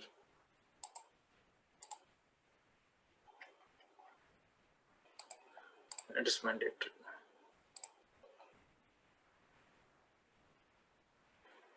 Again, this is going to take some time, okay. That means it is not like sometime means within half an hour. It may take 4 to 5 hours to complete, okay. So usually we will submit and we have an option to check the queue, okay. If I just click this one, so when it gets completed, we will have the so we will have the output available here, okay. If we give our mail ID, okay, we will also get a notification as we have given It's mandatory. Once the job is done, they will send a link, okay, that the completion of the work is done. Then we can visualize the results. So this is going to take some more time. Even if you submit, okay, so it is going to take 3 to 4 hours. That's not a problem. But it's also giving a good result. Okay, ITSR is also going to give a good result. There are different servers. Okay, there is something called intfold. So using intfold also we can get the structure predicted. Remember, as even the other faculty mentioned, when we are using the open source or free softwares, or even if you open or use the commercial, it is always better to compare your results with multiple servers, because each server is going to work with a different algorithm, but whether we are getting the consensus result or a different result. Okay, so submit to Swiss model, submit to ITSR, submit to intfold, and submit to RaptorX. Okay, so there are different servers available for the secondary structure prediction. Again, intfold, again it is going to ask required input sequence of protein targets, single letter code it should be. Then the just take this sequence and then submit. So you can give the short form from M.Sc R5. You can provide the mail ID, right? And then you can say start to predict. This is going to take again some amount of time. Let's just let it take. So we have so many servers for the tertiary structure prediction. RaptorX is another server. Now, if your question is like which one we should depend upon, okay, do I need to go with the Swiss model? Do I need to go with ITSR, intfold, RaptorX? There is no strict rule like RaptorX is going to be better than intfold or ITSR or Swiss model. No, it just goes with your sequence. Okay, what kind of a sequence?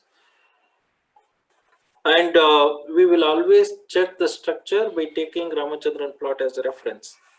So the structure which is having a less number of residues in the disallowed region is considered to be a stable or good structure. There are other methods also, verify 3D and other stuff that we will do it. So based on that, now once you spend some amount of time with the proteins, right, you will also get to know whether the folding is correct or not. So based on all, you will take a decision. Basically, we will have 4 or 5 results. Look into each of these results, then take a decision which one to go about. Okay. Even in our student projects, I am also following with the same method. So we will take 4 to 5 results from different servers, then look into what is the difference in each of these servers, then how exactly each of these algorithms is going to work, right? And finally, look into the score, how stability of the structure is. Then we will take that for the further step. That is the molecular docking. So in the same way, here you can type like again, human CCR5. If you have mail ID, give that one. We want a sequence, copy the sequence, give it under the RaptorX. Okay, and then say like submit. So there are 61 jobs that are there already, right? 62 hours is next one. Jobs pending. So there are 175 jobs done in the 24. So ours is in a waiting list. So this may get finished maybe in 1 or 2 days. Okay, that's fine. Now we have one more, that is the yesterday's that revolution that has happened in the entire protein structure prediction, which you may be looking into or heard about. That's the AlphaFold, where the EMBL and the DeepMind together created this database. Okay, that is the AlphaFold. So this is using artificial intelligence, right, where they have prepared the database of the protein structures. Yet it is not like we have the structures for all the proteins, but the accuracy is really high, and the prediction of the tertiary structure is also becoming increasing because of this new development. So maybe getting updates about this one. This is in the last year. There is a one competition that is happening every year, like critical assessment of protein structures. And this company, DeepMind, won that prize last year in the CASP. And the algorithm they developed is predicting the structure in a sophisticated way. So if I just type, like, again, you have options: search for protein, gene, uniprot excision, or organism name. So we know the P51681, even if you are working on any of the proteins. So now if you use this AlphaFold, you should be able to get the structure if the structure is predicted. Now, there are two terms, okay, that are really important. First, that is critical whenever we use. So one is called determination, okay, because whenever I'm explaining, please listen to that one. Even when you're explaining to someone, you got to be very careful with the terminologies. One is called determination and another one is called prediction. So protein prediction and protein structure determination. Now, whatever we are doing now is a prediction. Okay, prediction includes homology modeling, okay, or threading, homology modeling, or threading, or ab initio. Okay, so these techniques, these are the techniques. Again, there is a difference between the tool, the server, the algorithm, the software, right? So there is a slight amount of difference between each of these terms. So, but let us not worry too much about that. When should we use it like an algorithm? When should we call that as a server? When should we call it like a software program, right? So many terms we use. Hidden Markov, this homology modeling is a technique. Now, to run this particular technique, homology modeling, we will use some algorithms. So those algorithms may be like hidden Markov model, or even the artificial intelligence, or different methods, or the different algorithms in the background is going to run. Now, to run that particular algorithm in the background, we need something as an interface. So that interface is Swiss model. Okay, so Swiss model is an interface, and in the background there will be an algorithm that runs.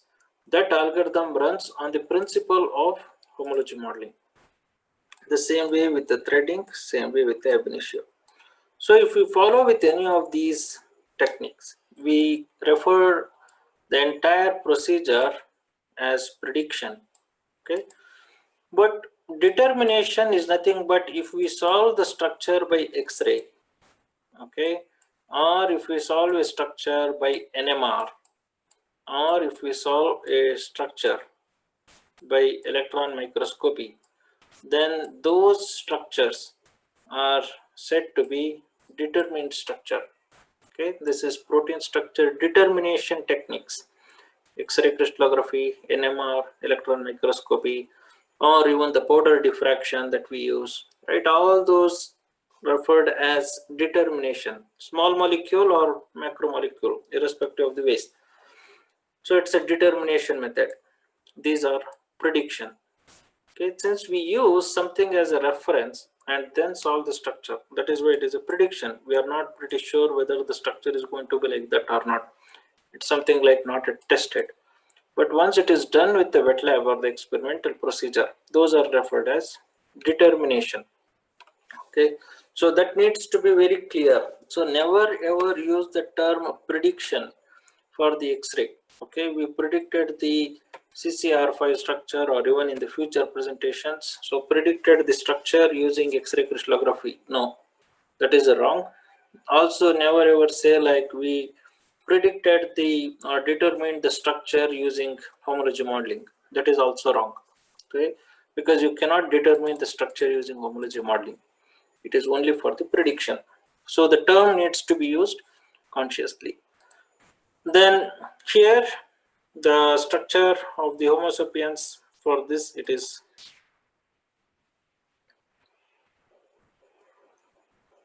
we can see the structure here. So this particular AlphaFold, right, they have predicted the structure and deposited. And if we look into, right, whether it is having all 7 helices or not, right, 1, 2, 3, 4, 5, 6, and then the 7. So if you want, you can also count like this. The advantage is you can rotate and then count 1, 2, 3, 4, 5, 6, 7.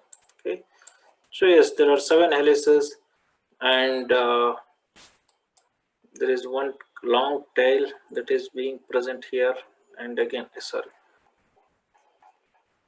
and also there is a long tail that is present over here. We do not know, we need to check, maybe we can do that also, whether the predicted structure, remember this is also a prediction, okay, alpha structure prediction. So whether this structure is correct or not, right, that one can check by comparing with the experimental structure. So rather than the advantage of this AlphaFold, so this is released yesterday, okay, the entire AlphaFold in collaboration with the M.Phil. So they released this website or made this available to us just 2 or 3 days back. It was not there earlier. So just type the name and you will get the 3D structure. That's the concept they have. Otherwise, we got to do with this entire procedure and get the structure prediction done. So rather than running everything, you can just use this and get the structure. That's the advantage. But since it is a new or available just from yesterday or 2 days, we need to validate. We need to check how accurately it is going to predict, whether the strand or whatever it is mentioning, whether it is correct or not, acceptable or not, right? All those things needs to be critically checked. Now we'll continue once we have this structure, right? So we will download the PDB, then visualize in the PyMol, that we will do. Now I think the secondary structure prediction is done now. I hope you all got this result for the JPRED. Others? Yes, sir. Okay. Now the JPRED, okay, it is going to give the secondary. We have different algorithms, as I mentioned, that it is going to use to predict. This is like Java based JNet. HMM is the hidden Markov model. And zoom in. Okay. This is JNet HMM, JNet PSSM, position specific scoring matrix, and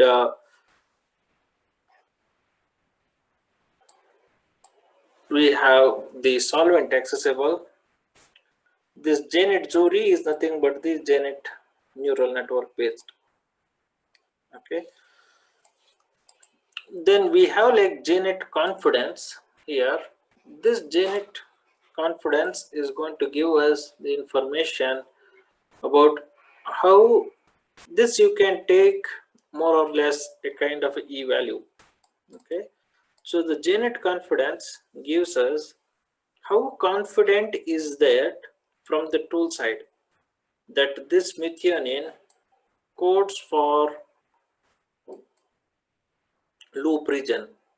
How confident is that this alanine codes for helix? Okay, if the value is like 8, 9, 7, right? So that means out of 9 is the maximum value. So 9 is nothing but 100%, since we can use only one digit. So one character, one digit. So up to 9 they have given. If the value is like 2, that means confidence is very less. Confidence is less to say that this is going to code for a loop region. If you observe, right, most of the transition regions will have a less score, because this can either code as a helix or maybe like a loop region. But the region where they say like helix, this is the first helix. Okay, this is the first helix. Now the first helix, beginning less confidence, but in the center high confidence. So this is the first helix. Second, third, fourth, fifth, sixth, and then the seventh, entire together as 7 helices. So the consensus, we can also view in the HTML page. This becomes complicated. PDF should be fine.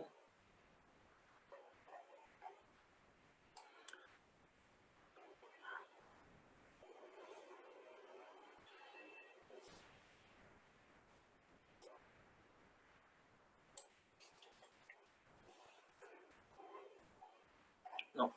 So this is the easiest one. First helix, from where it starts and where it ends. In fact, what we can do now is, as a part of your work after this session gets over, is there a place where we have the secondary information available for the human CCR5?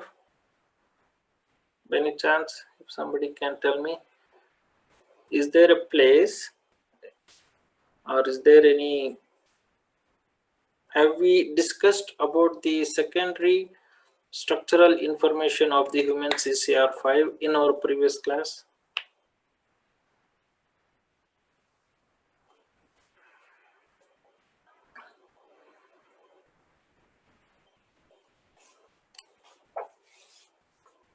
Are you getting my question, or do I need to repeat? Please repeat, sir. So, is there a page wherein we discussed about the secondary structural components of the human CCR5? Yeah, on yesterday's class, ProSite, we have discussed. ProSite, okay. Or, okay, maybe I will simplify the question.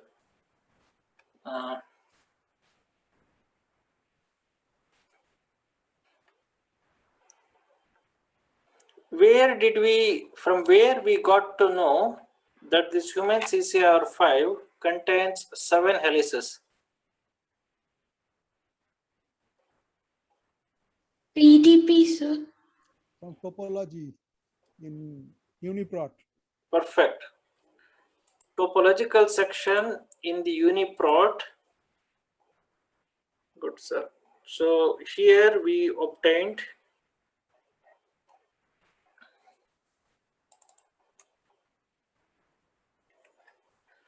the secondary elements, or in other words, this protein contains 7 helices, right?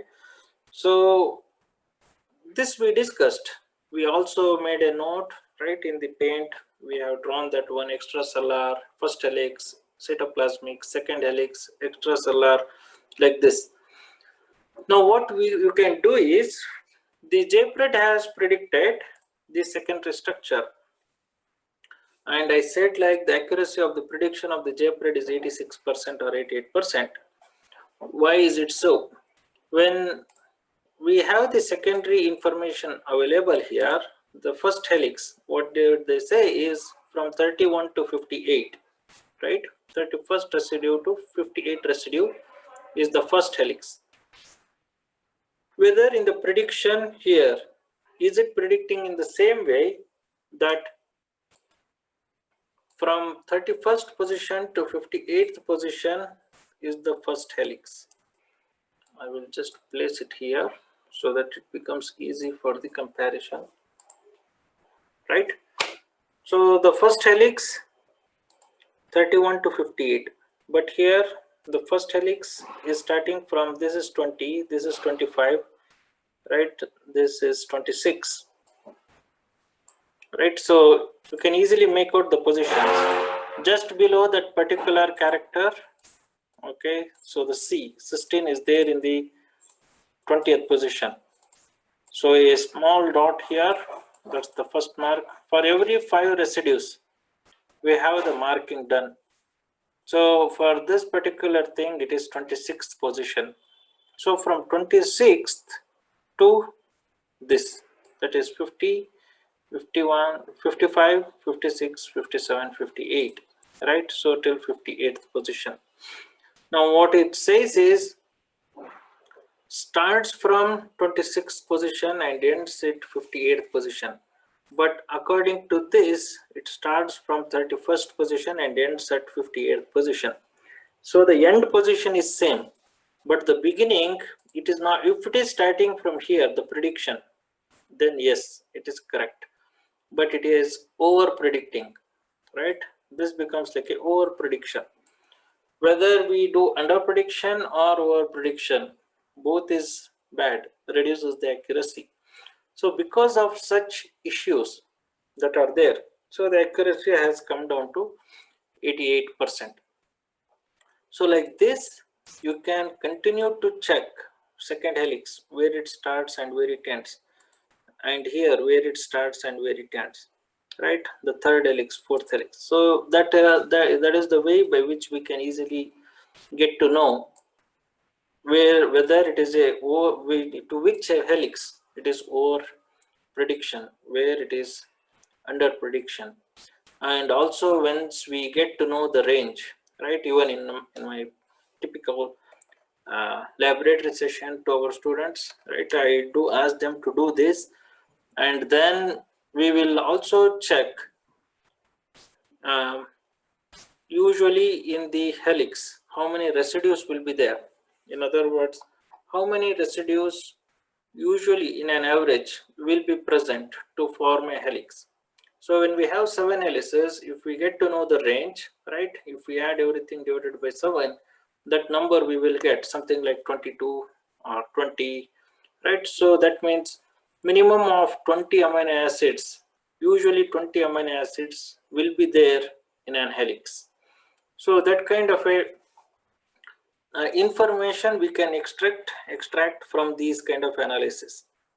Okay, so here the prediction says like there are some beta sheets, here is another beta sheet, right? But maximum is with alpha helix. Red is the alpha helix. Okay, the green with the arrow mark is the beta sheet. If nothing is there, then that is represents the loop region. So this is with the secondary structure prediction. Okay, so now on what basis it has predicted that this is going to be a helix? So is it like, did it compare with something? Yes, it has compared. Our query sequence is this one, 352 amino acids, has compared with all these entries, okay, all these sequences, and then finally it has given us this. So this is what I was mentioning, JNet prediction, the JHMM, hidden Markov model, and then JPSSM. So the JPSSM, this it has not included. This it has not included. Here one residue from the HMM, but as a overall the consensus, that is this confidence, we will have it. Since for this position it has not predicted, so the score has gone down. So wherever the green is there, that is all having a good confidence. Wherever we do not have a coloring, right, black color, those are having a less confidence. So the description is also given here. Hidden Markov model profile prediction. JPSSM is going to work with the Cyblast method. Lupus, that is this, is going to give information whether is there any coil present in this, and the window size is what is 14, 21, 28 amino acids based on the window size, right? So we will have some information about the secondary prediction from this.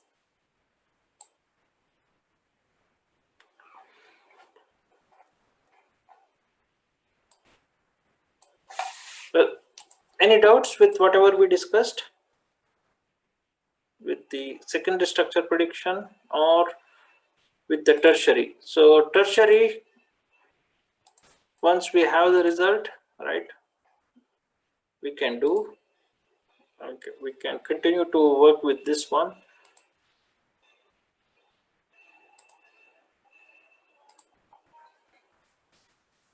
Any doubts or anything with whatever we have discussed? Sir, Yeah. sir, we compared the secondary prediction with the uniprot topology, no, sir? Yes. Is the uniprot topology accurate? Yes. So perfect. Good. So the uniprot is a curated one. So that's that we take as a again a gold standard, because they have, this is from the crystallographic information also considered, and then said like from where it starts and where it ends. Since it is too difficult to compare with the tertiary structure, right, so this becomes very easy for our comparison. So as long as the data is there in the reviewed section in the uniprot swissprot, you can trust the data. Okay, but if the entry is unreviewed, if it is in tremble, then it is not accurate. But when it is there in the reviewed, so it's an accurate result that you can always compare with. Yes, sir. Good observation.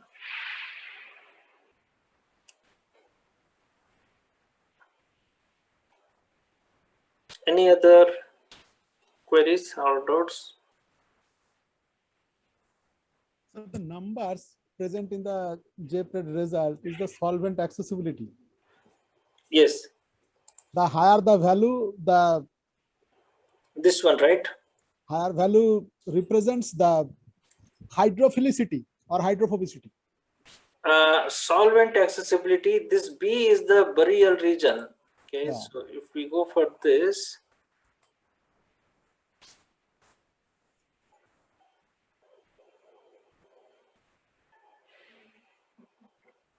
it is not given in this, right? I think only in this it is given. Lupus, no, J-net solvent.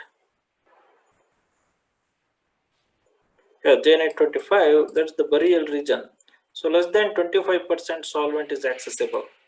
So less than 5% exposure, 0% exposure. That means that usually in the protein, the core region is hydrophobic in nature, and then the exterior region is hydrophilic in nature.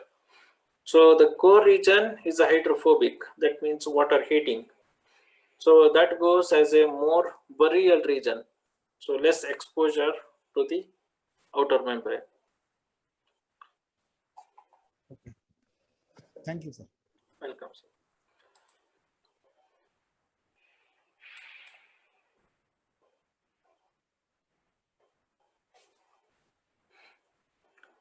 Now, how many of you could download the PyMol and could install in your laptop?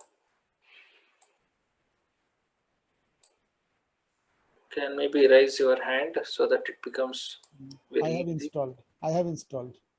Okay, so maybe others. So Nandagopal sir has installed. Others, please quickly reply back if you have installed the PyMol. So by any chance, it has asked for validation part. Will you discuss after PyMol? Which one, sir? Yeah, validation, we will do it now only. Structure validation. So for whatever we have it here, right, this alone we will take and do the validation. That's the Ramachandran check, Ramachandran plot validation. Before we go, I just want to, so I think Nandagopal sir and another person might have installed. By any chance it asked any registration or anything, or you could just download and install? Sir, it asks for first, it is opening with free, sir, but it asks for only 30 days only free trials. Sir. Oh, okay. We can register in students and teachers section for free. Yes. Correct. So you can always register and then you can get the license file so that if you link, you can continue to work. So then 6 months it will be there. For every 6 months we got to take a fresh license. So if it is 30 days free trial, it's more than enough to start with.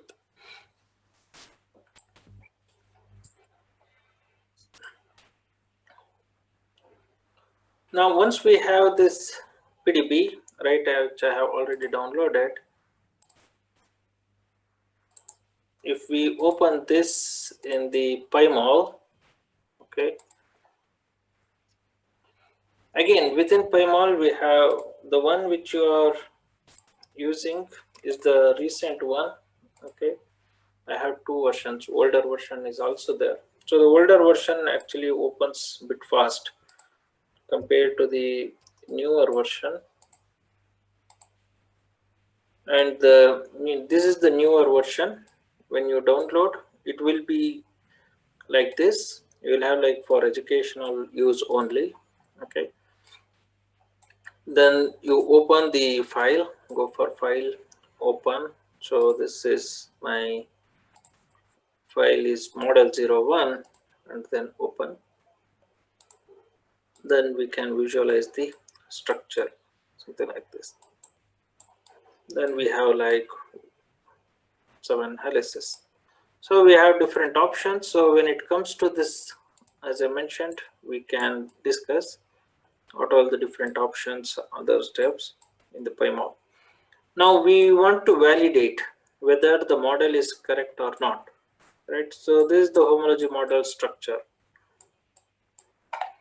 To check whether the structure is correct or not, we will use one of the server called ProCheck. Okay, you can just type like ProCheck. That is the protein check.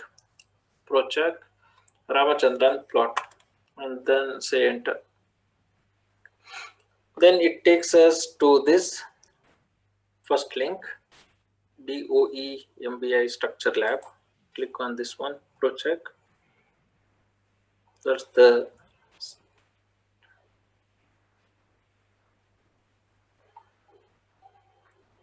So how many of you are performing parallelly?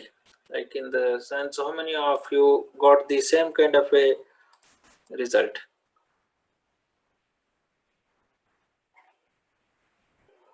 Okay. Others, if you are doing, please. So the things which are online, right? So you should be able to perform, because as long as you have an internet and a browser, so you just need to copy the sequence and paste it. So I prefer recommend all the participants to execute this parallelly. Okay, when I am doing, you also should be doing it parallelly. That's why I go very slowly, thinking that you will also be typing, or you will also copy the sequence and paste to that particular server. So Otherwise, I would just keep moving from tab to tab. It may confuse you. That is why I keep all the tabs. I will not close any of the tabs. And whenever it requires, right, if you want, you can also look into. That's why I keep the tabs open, because if I close this, recalling what is the name becomes difficult. So if you are a bit slow, still the Raptor X is given. So you can just type and go for this one and give the name. So int fold, you can give itasr, you can see the most of the things here itself. So execute parallelly. Okay, then it becomes very easy in understanding the concepts. And that is why another reason why I open the tabs. I will not click. I can use the control and then press. Then you will not get to know like what is happening. So that is why I will make it like right click, so that you can easily get to know like, yes, I am opening a new tab without making the right click. Okay, I can just say like click this one. So this is also going to open in a new tab if I hold the press control button. But you will not get to know that I have pressed the control button. So even when I go for human CCR5 sequence, right? Okay, so in the UniProt page, so I specifically make something like, if it is this, and when we have a sequence information and in the FASTA format, I can just select and then do Control C. But if I do, you will not get to know what I am doing. That is why I intentionally select like this and right click and then copy, so that you can get to know like I am copying the sequence. So I avoid keyboard as much as possible, so that you can get the connectivity what I am doing. Okay, even in the FASTA I did like select all, copy the sequence and then paste. 1 minute.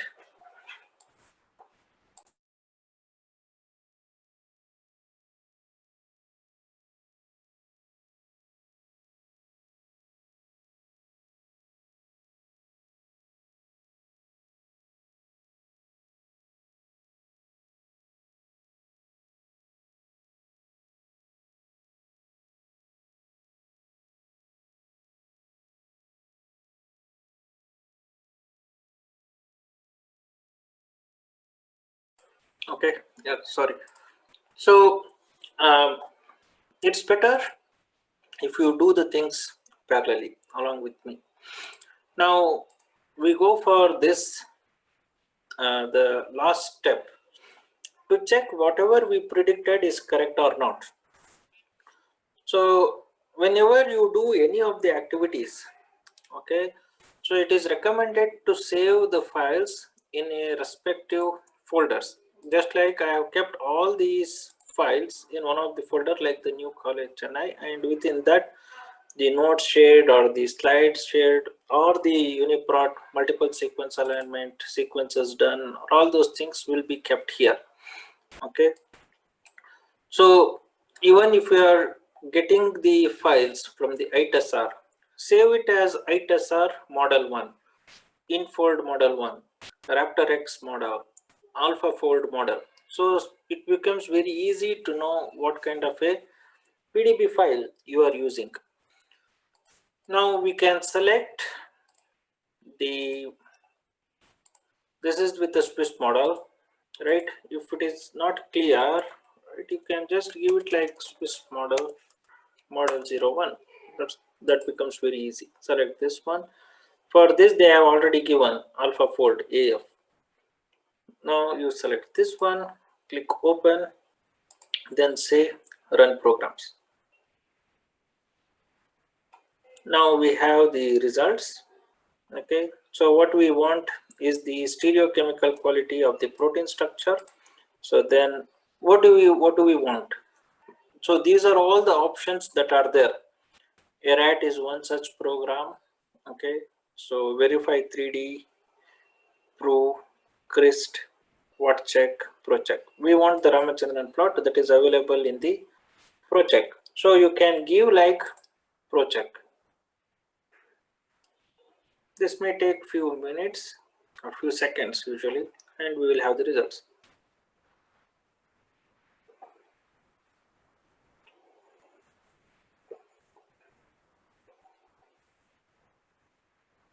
So now it is saying like there are 2 errors, 4 warnings, and 2 pass. We want to see the results, so say results.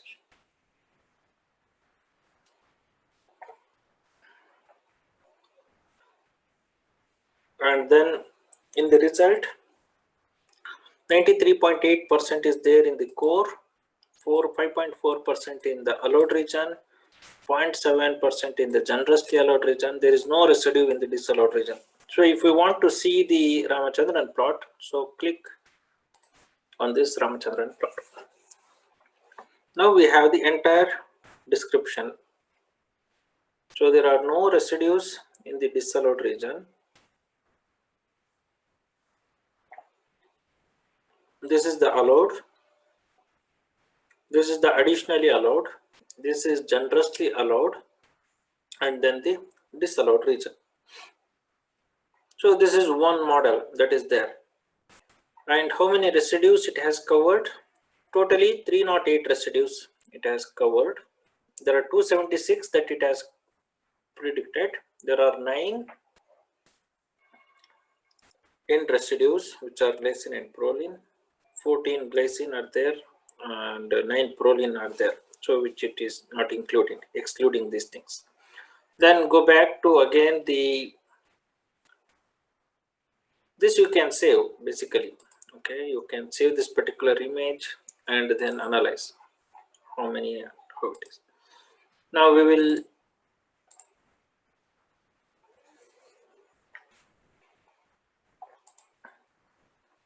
what we will do is we will keep this PDF as it is. So if we want to compare, we will submit once again our new job AlphaFold results, whatever it has predicted AlphaFold. Then now we will check how is the result for this.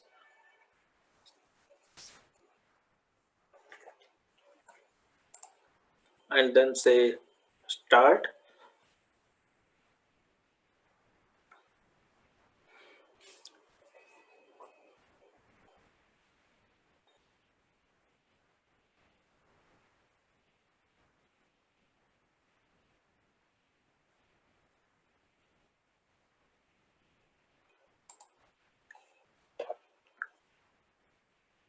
And then look into Ramachandran plot. How many residues that it is covering? So all 352 residues it is covering. And 289. So what we can do is again we can open this in a new page and we can have it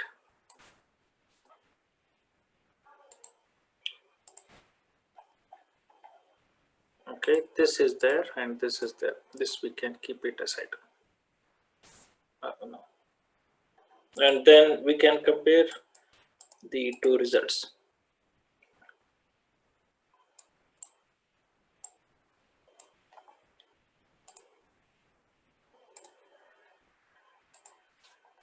Okay, so this is with 308 and this is with 352. So there are 289 residues, but here it is 259 residues. Query coverage here is entire 352 residues, but here it is just 308 residues. So because it has covered less, so we do not have any residues in the outlier, but here it has covered entirely, so we can find some residues being in the outlier. Okay, so the Ramachandran plot, actually it is a great scientist. Unfortunately, he did not get a Nobel Prize, but we are using his work. Basically, he is also from Chennai or Madras, right? So a great scientist, and it's happy that we are teaching in the Chennai based college, right? Even I also there in the triple helical auditorium, and made one presentation there. So well-known personality, okay, and in fact today also, though so much of development is happened technologically and other stuffs, the guy who manually did the prediction or calculated the phi angle and the psi angle, then said like the collagen structure or explanation about the prediction of the secondary also we can do in this, where the alpha helix will be, where the beta sheet will be, those residue, the critical analysis he has made. Okay, so it's a great scientist basically. Unfortunately did not get a Nobel Prize, but the work done is of that repute. So this helps us to know. So since we have only 2 residues in the disallowed region, okay, the structure is considered to be a very good structure. Okay, so though the percentage is, see how we can decide again. Is there any criteria to say like if the 2% of the residues are there in the outlier, right? Is it a good model or not? It completely goes with how many residues are there. If it is 1% or 2% is there in the outlier, if my protein is like 352 amino acids and 2 residues are there in the disallowed region, nearly 90% is there in the favored region and 8.5% in the additionally allowed region, 1.5% in the generously allowed. It is less than 1% which is in the disallowed region. So the model is considered to be good. Okay, the model is considered to be good, and then we can use this structure for the further purposes like molecular docking or any protein-protein interaction or anything. So looking into this, so we can say like the prediction in the alpha fold, right, is correct. Another way by which we can check whether the structure is correct or not is by performing the RMSD calculation. Okay, so RMSD calculation can be done even in the pi mol, okay, or we can use the name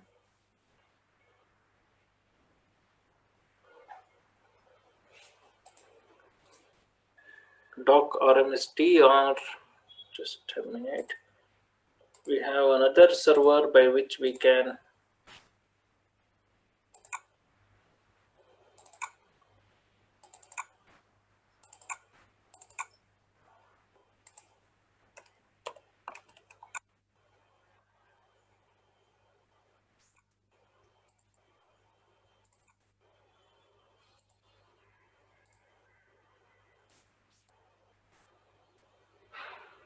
which I mentioned yesterday, like local RMSD and global RMSD. So that can be done by using superpose. Okay, so a superpose is one such server which allows us to do the superpositioning of 2 proteins. Now what we are doing, okay, again, you may feel like there are too many things, okay, but I will summarize the entire process, whatever we did, don't worry. Now we obtained this structure. Let's assume we will work out with the alpha fold now. Okay, we obtained the structure of the human CCR5 through homology modeling method. Okay, from this we downloaded and saved it as AF. Now whether this structure is accurate or not, is what our question is.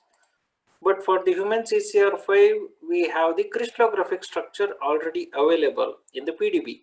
So now we will go back. I will use another one. then we will go to RCSB and download that 4 MBS structure, so which is a crystallographic structure. So type 4 MBS and then download this particular structure, save this one back into this folder, save this. Now open this 4 MBS. Now we know that this 4 MBS is having two chains, right? A chain and B chain. So for more clarity, if you want, we can open this in 2.4. Just a second, just 1 minute.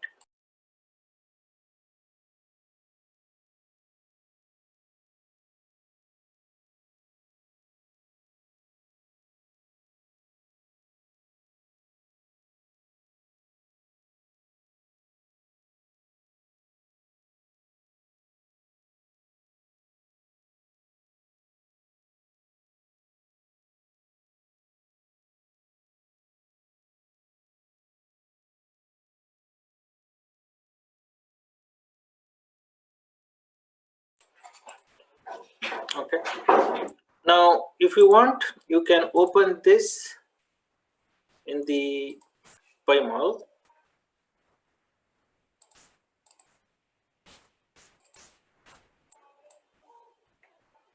Okay, so the protein is having two chains, but when we model, we will not have like two chains. We will have only one chain. Okay, so it is always what we have it is something like this, one chain. But what we have here is two chains. So we should not compare one chain with the two chains. Okay, so we should always compare, if we have two chains, compare two chains with the two chains, or one chain with the one chain. So how can we make this two chain into a one chain? Okay, any guess? This is A chain and this is B chain, but what we have here is only A chain. Okay, one chain. Now I should have only one chain. Only A chain we will retain, B chain we should delete. So by any guess, you can make any guess how we can remove the B chain? Select a particular chain and then delete it. Select the B chain and then delete it. Okay, one method is we can delete from the PyMol, but let us say if you do not know the PyMol, how to use this PyMol, but still, is there a way by which we can delete in our flat file?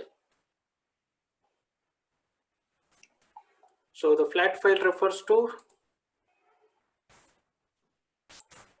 when we open this file in the Notepad++. This is our flat file. Now, can I use this text file to keep only the A chain and remove the B chain? Any guess? Whether in the PDB flat file, is there a place where we will have the chain information also?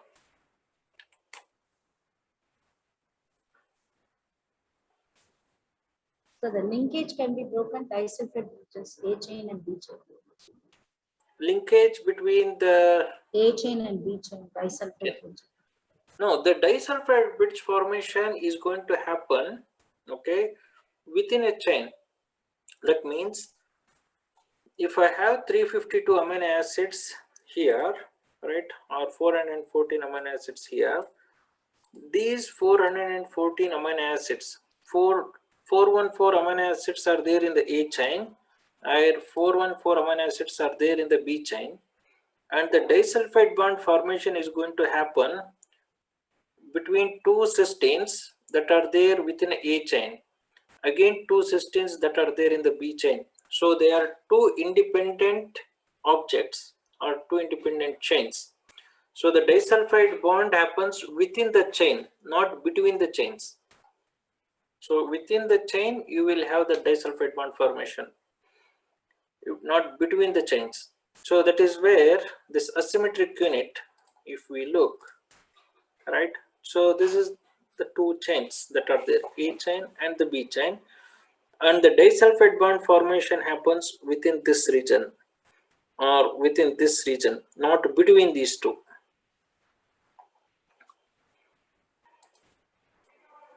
So in yesterday's class, right, we Sir. discussed, is there a place in the flat file where we will have the chain information? Sir, can we delete that file from B chain after the ter region? Perfect, correct. So after, now in this particular line, where exactly we have the chain information?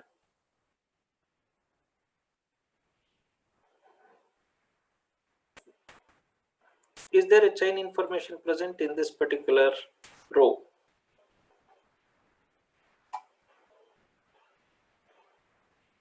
Yes, after serine A is written. Yes.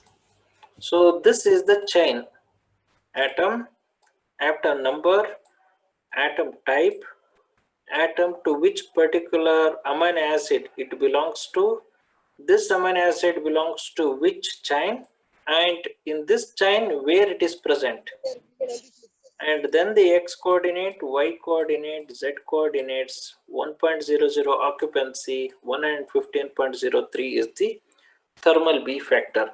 Now this A is the chain identifier or chain A. Now if you scroll down, good attempt, perfect. Then after this TER, right, whatever we have, this TER refers to termination of the A chain.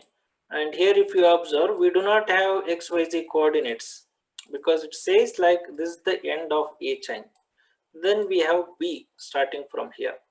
So if we select from here and scroll down wherever we have B, right?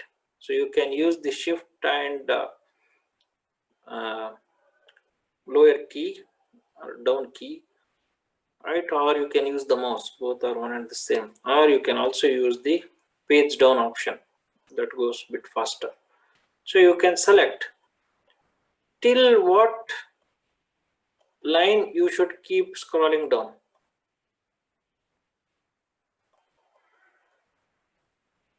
Till the end we should go, or you can also give me with this numbering 11121, 11124, like this, whatever is there.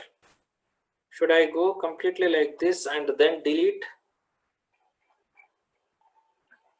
then retain only A chain? Or is there any other place where the A chain information is still there?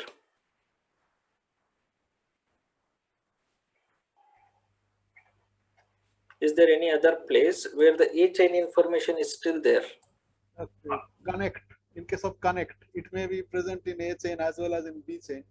Yes. So in the heteroatom section, okay. So after the termination, this is the termination of the B chain, but we still have A chain heteroatom information. Okay. So that is why we cannot just select till the end and go for delete. So you can scroll down till the TER termination, then you can delete. Okay, I will just do it again. Control Y. Then you are going to delete the B chain, but you have A chain Maravirag which is bound to. If we are not considering, basically when we do the comparison, it takes only the C alpha position. So you can delete, but when we are working with the next levels like docking and other steps, okay, so we will not go for deleting from TER till the end, because heteroatom is also important, because this is also having some water molecules. HOH is the water molecule. H2O is written as HOH here. Okay, 2 hydrogen and 1 oxygen, which are there for the A chain. These oxygens belongs to A chain. These oxygen belongs to B chain.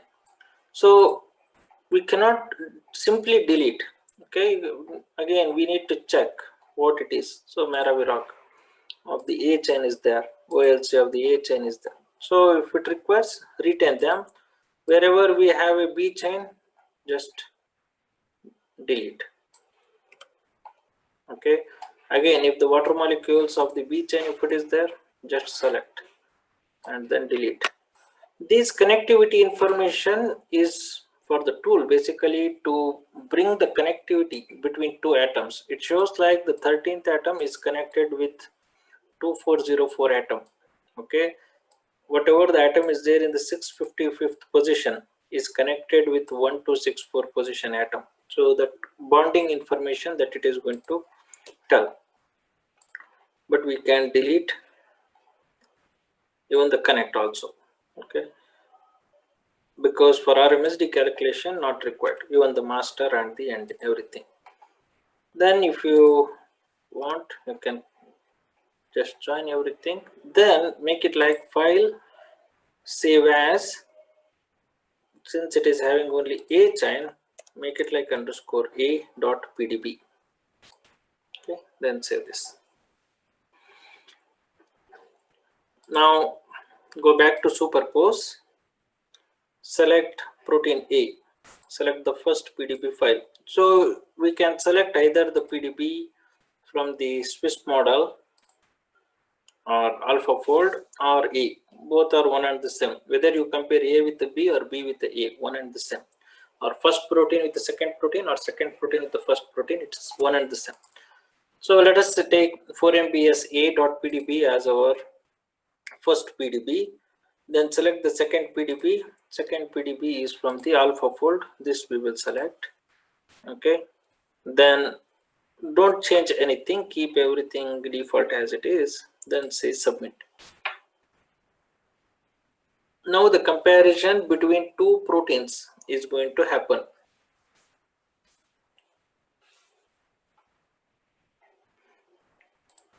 And then we will have the superpose output.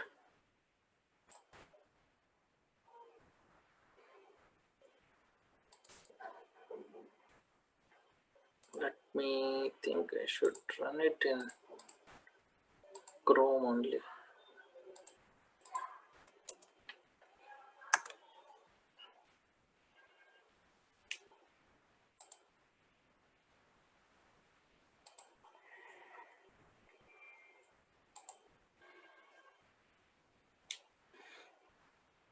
Okay, then we can say like this RMSD plot. Let me do it from again in this Chrome.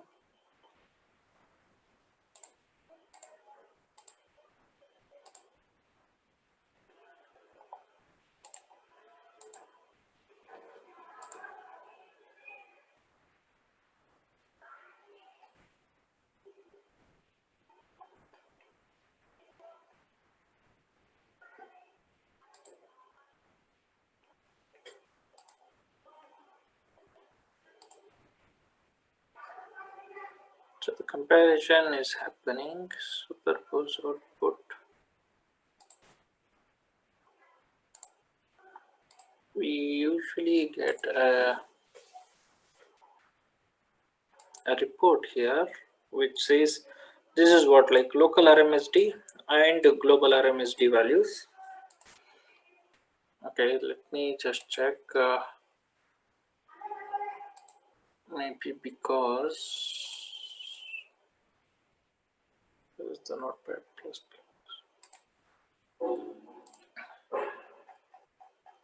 Is it taking the heteroatom is creating a problem or?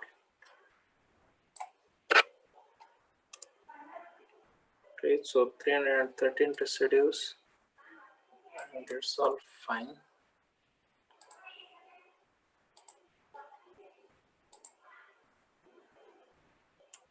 Let's go to the 4MBS A and then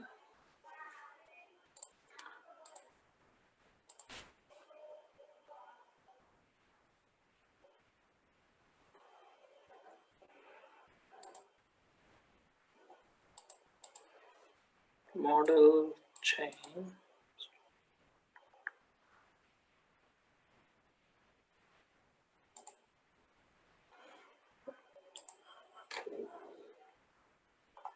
We'll do another way.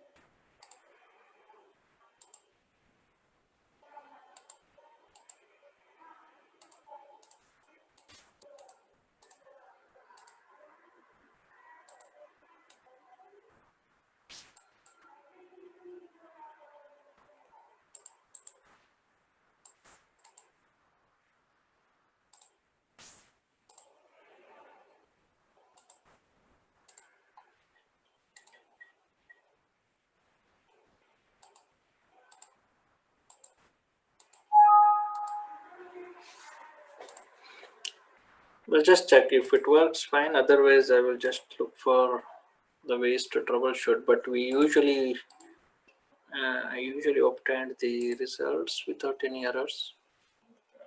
Let's check if it works with the Swiss model.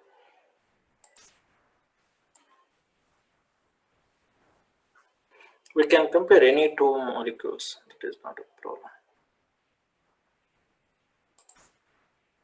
Okay. Now, this is with the local RMSD. This is with the global RMSD. Okay. So, what are the things that it is comparing? So, local is from 22nd residue to 223. It has compared. Then few residues it is not considering. From 227 to 261. These residues were compared. Then the RMSD value at the alpha carbon is 32. Okay, 32 angstrom. Global RMSD is comparing everything. So even it has moved not just with 261, from 227 to 313, from 314 to 316 of the first PDB, and with the second PDB. When it is compared, so the RMSD is 32. So the number of atoms that it has considered is 294. So in global RMSD, number of atoms will be more. Just like in the global sequence alignment, more query coverage. Here the number of atoms covered is 237. And RMSD is around 32 angstrom. That means there is a significant difference is there between two structures. Okay, significant difference is there between two structures. So if we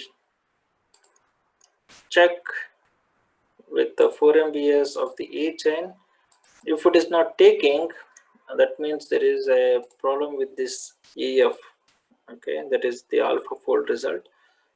We may need to process that file to accept here, maybe the format or something. No, it's not giving. That means the alpha fold PDB format is not acceptable for this. So we may need to pre-process that particular file. So this is how the RMSD provides information. Now the predicted and the crystallographic structure is having a difference. Okay. Even within this, we can check. Okay, whatever the best one that we obtained recently, and that structure, and with 4 MBS, that also one can do. So that continues. One can continue to check what is the template it has used, 5UIW, right? So you can just give this 5UIW as the first one. Then you can type 4 MBS here, and then you can submit whether the two structures are same or is there any difference. That also we can just check.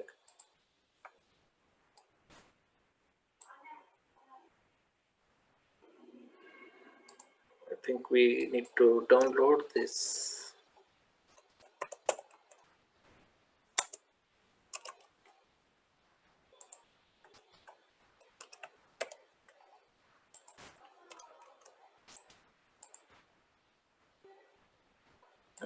We need to upload. The link is not acting, but we can download and upload and then check. So that is how the superimposition is going to work. Okay. Or Ramachandran plot, and then to check with the existing structure, model structure. And if there are any residues in the disallowed region, for example, in this case, we have like 2 residues which are there in the disallowed region.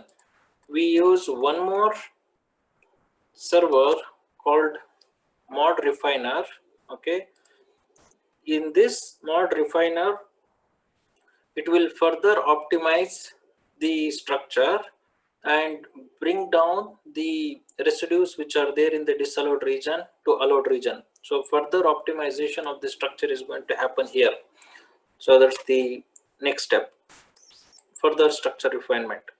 So a typical procedure that I usually follow is, even in many of the papers, okay, I can just show you a few of the things. We will take the protein sequence from the UniProt. Then in few cases, it is not there in the Swiss prot also. Okay, it will be there in the tremble, like pebrine disease or few diseases that we are working. Annotation is not made, so review data is not there. Only the sequence that is there in the tremble we will have unreviewed. Take that sequence, submit into ITSR, RaptorX, IntFold. Okay, then look into the Ramachandran plot. Again, here we will have different options. Check with the verified 3D like that. Then decide the query coverage, from which server more amino acid is covered, what is the template it has used. Then look into the Ramachandran plot, how many residues are there in the disallowed region. If the query coverage is high and if the number of residues in the disallowed region is high, then take that particular model and give it into mod refiner. This is also going to run for 1 or 2 days. Okay, just like this, it will run for 1 or 2 days. Then we will have the result to our mail. Then again check with the Ramachandran plot. If the residues are get reduced or looks much more refined, then take it for the next step, molecular docking studies. Okay, so this is the entire process for the secondary structure prediction or tertiary structure prediction. So we started with secondary structure prediction with the JPRED, then the tertiary structure prediction with the Swiss model. We will take the UniProt sequence, submit. In all the cases, we submit the sequence. It looks for the template. Template is from the PDB, then builds the model. Each server works with the different algorithms and also the different techniques, homology modeling, threading, or ab initio. Then builds the model, check in the Ramachandran plot, do the model refiner, get the final structure done. That's the entire procedure that we are going to do. Any questions or any doubts, we'll be happy to answer.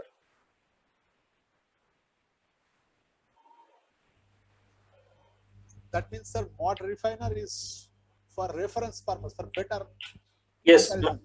yes. No, mod refiner is to refine the structure.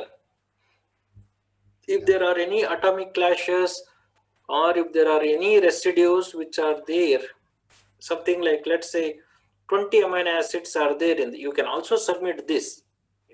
2 residues are there in the disallowed region.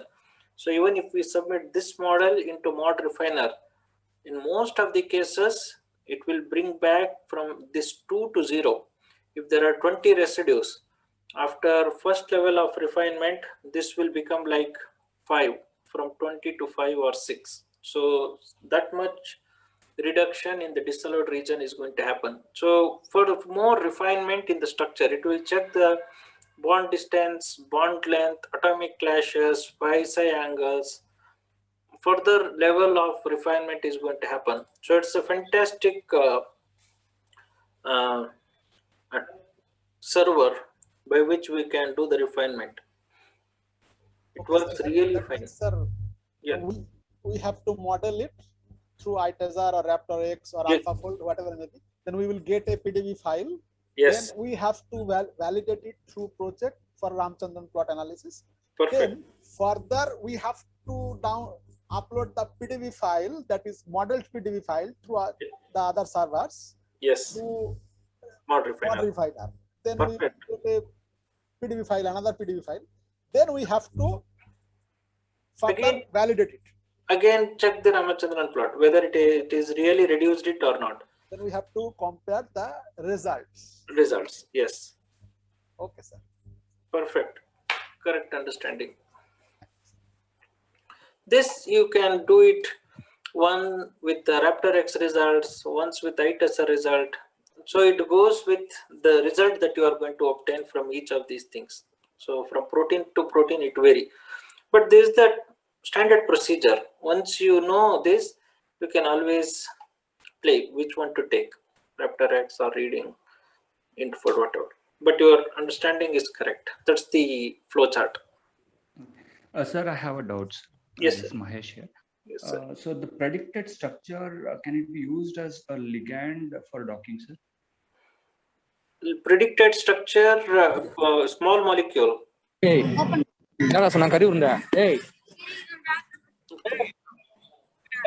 hey. No, I'm not able to hear, sir. No, someone has unmuted their mic, I think. Not. Yeah. Yes, sir. Please repeat, sir. The predicted structure, can it be used as a ligand for docking states? Correct. So, if it is a protein-protein interaction, okay, so you can use the protein as a ligand. Okay. But basically, our basic understanding is ligand is a small molecule. Yeah. Okay, so organic molecule, typically like 20-30 atoms. Yeah. But when you want to use a protein as a ligand, right, that is considered to be a protein-protein interaction. So we keep protein as a fixed, and we are taking another reagent, maybe a ligand. If that ligand, if it is a macromolecule, then that becomes like a protein-protein interaction. Okay. And it is possible. We have done that one. Okay. So we can do the protein-protein interaction for the homology model structure. Yes. Yeah, but will it be validated?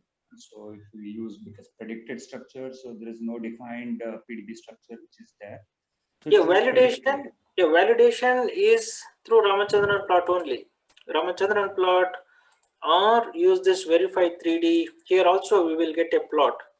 Okay. And then the baseline will be there, and then the peak will be there. So then is there any residue which is not in the allowed region?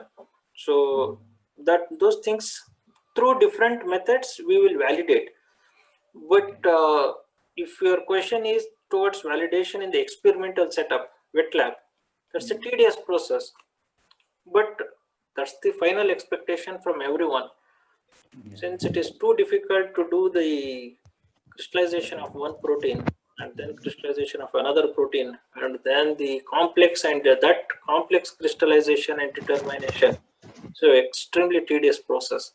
That is why people started using this online or in silico methods. Yes, sir. Yeah, got it. Yes, sir. Yes. Yeah, thank you. Sir, I have another question. Yes, for sir. Sometimes it is required to input mol to files. Can PDV to mol to file conversion and vice versa is possible? Yes, yes, yes. See, mol 2 for the small molecules you will have, not for the macromolecules. So macromolecule is 95% of the time, macromolecule is nothing but protein or DNA. But most of the time, our if it is with the drug designing aspects, 90% will be the proteins only. And when we say protein, it's PDB format. So mol file, mol2 file, SDF file, right? All these file formats are there for small molecules. And we can always convert from one file format to another format using Open Babel. That we will do it over a period of time in our next classes. Okay, thank you. Then we can easily convert from one file format to another file format. Not difficult.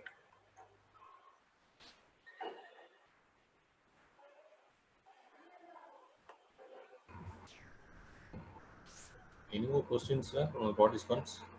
Sir? Yes. Sir, I have doubt in yesterday's work you gave. You told that the human CCR normally has 352 sequences, True. but after in the 3D structure it has 414 length. True. And you told that how this increased. And while seeing, I saw that there was a small sequence called expression tag. Yes. Before and after it. What is that, sir? So that is from the Clostridium, right? And can you tell me where is that extra tag present in the PDB? Sir, from first position to third position, and at last 406 to 414. Correct. Now in this particular protein, right, I think you can see the mouse also. This is, so let's say if I take only one portion rather than two, right, this is the Homo sapiens or human CCR5, and this portion, whatever is there as a cap on the top, this is from the Clostridium. Okay, so why did they add this Clostridium to this Homo sapiens? Is again, that explanation will be there in the paper, but based on my understanding related to crystallographic aspects, so the membrane proteins are too difficult to crystallize because their movements are very high. So to restrict the movement, okay, so these additional fragment will be attached to restrict. So then the crystallization is going to happen. So this is the cap which is from the Clostridium, which is inserted. Even if we critically observe the structure, I think we can, those things we will do, okay, when we work with the PDB. Okay, so if the PyMol is open, yeah, so this is that region from the Clostridium. Okay, so this is all from the human CCR5. Okay, this alone is from the Clostridium. So we will work out from where exactly this Clostridium region starts. Okay, so this is that entire portion Clostridium is, which is labeled as 1001 position. The names becomes easy. This is where it is present. Otherwise, it is stopping at 313 position, 313. From where it starts. If there are any missing residues, how to detect those missing residues? Like this is the region where it is missing. So where is this? And where is this one? And where is this portion is coming out? So these things we will do it in the visualization. That's why I mentioned. It's quite interesting. But this portion is what is coming out from the Clostridium. Good attempt. I thought of asking, okay, but then just thought it may be too early to ask because PyMol I have not demonstrated, and if I ask like where is that particular cap or where is that missing residues, becomes too difficult to answer. That is why I did not ask. But good that you made an attempt and observed the region where it is missing. Good. Excellent. Any doubts? Any questions from anyone?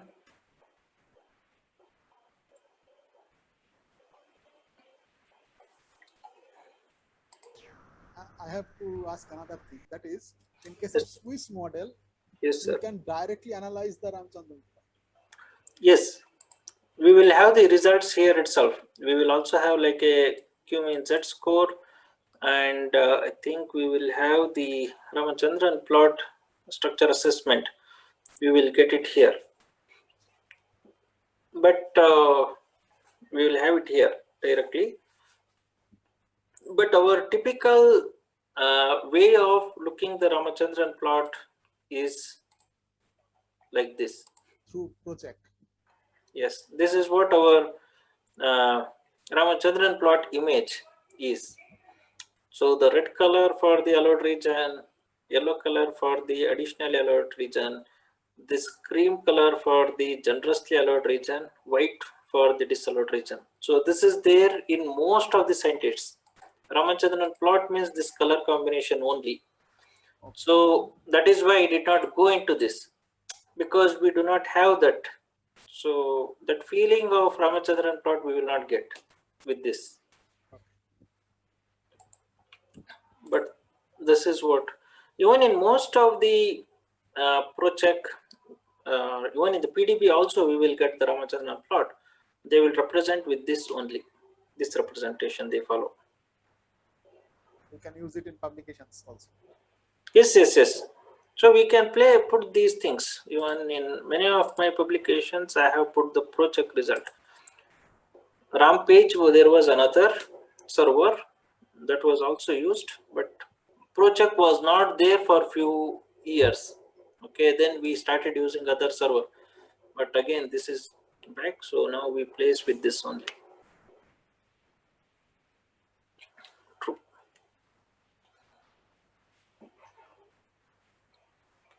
Any other questions?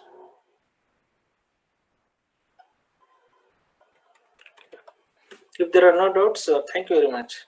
We'll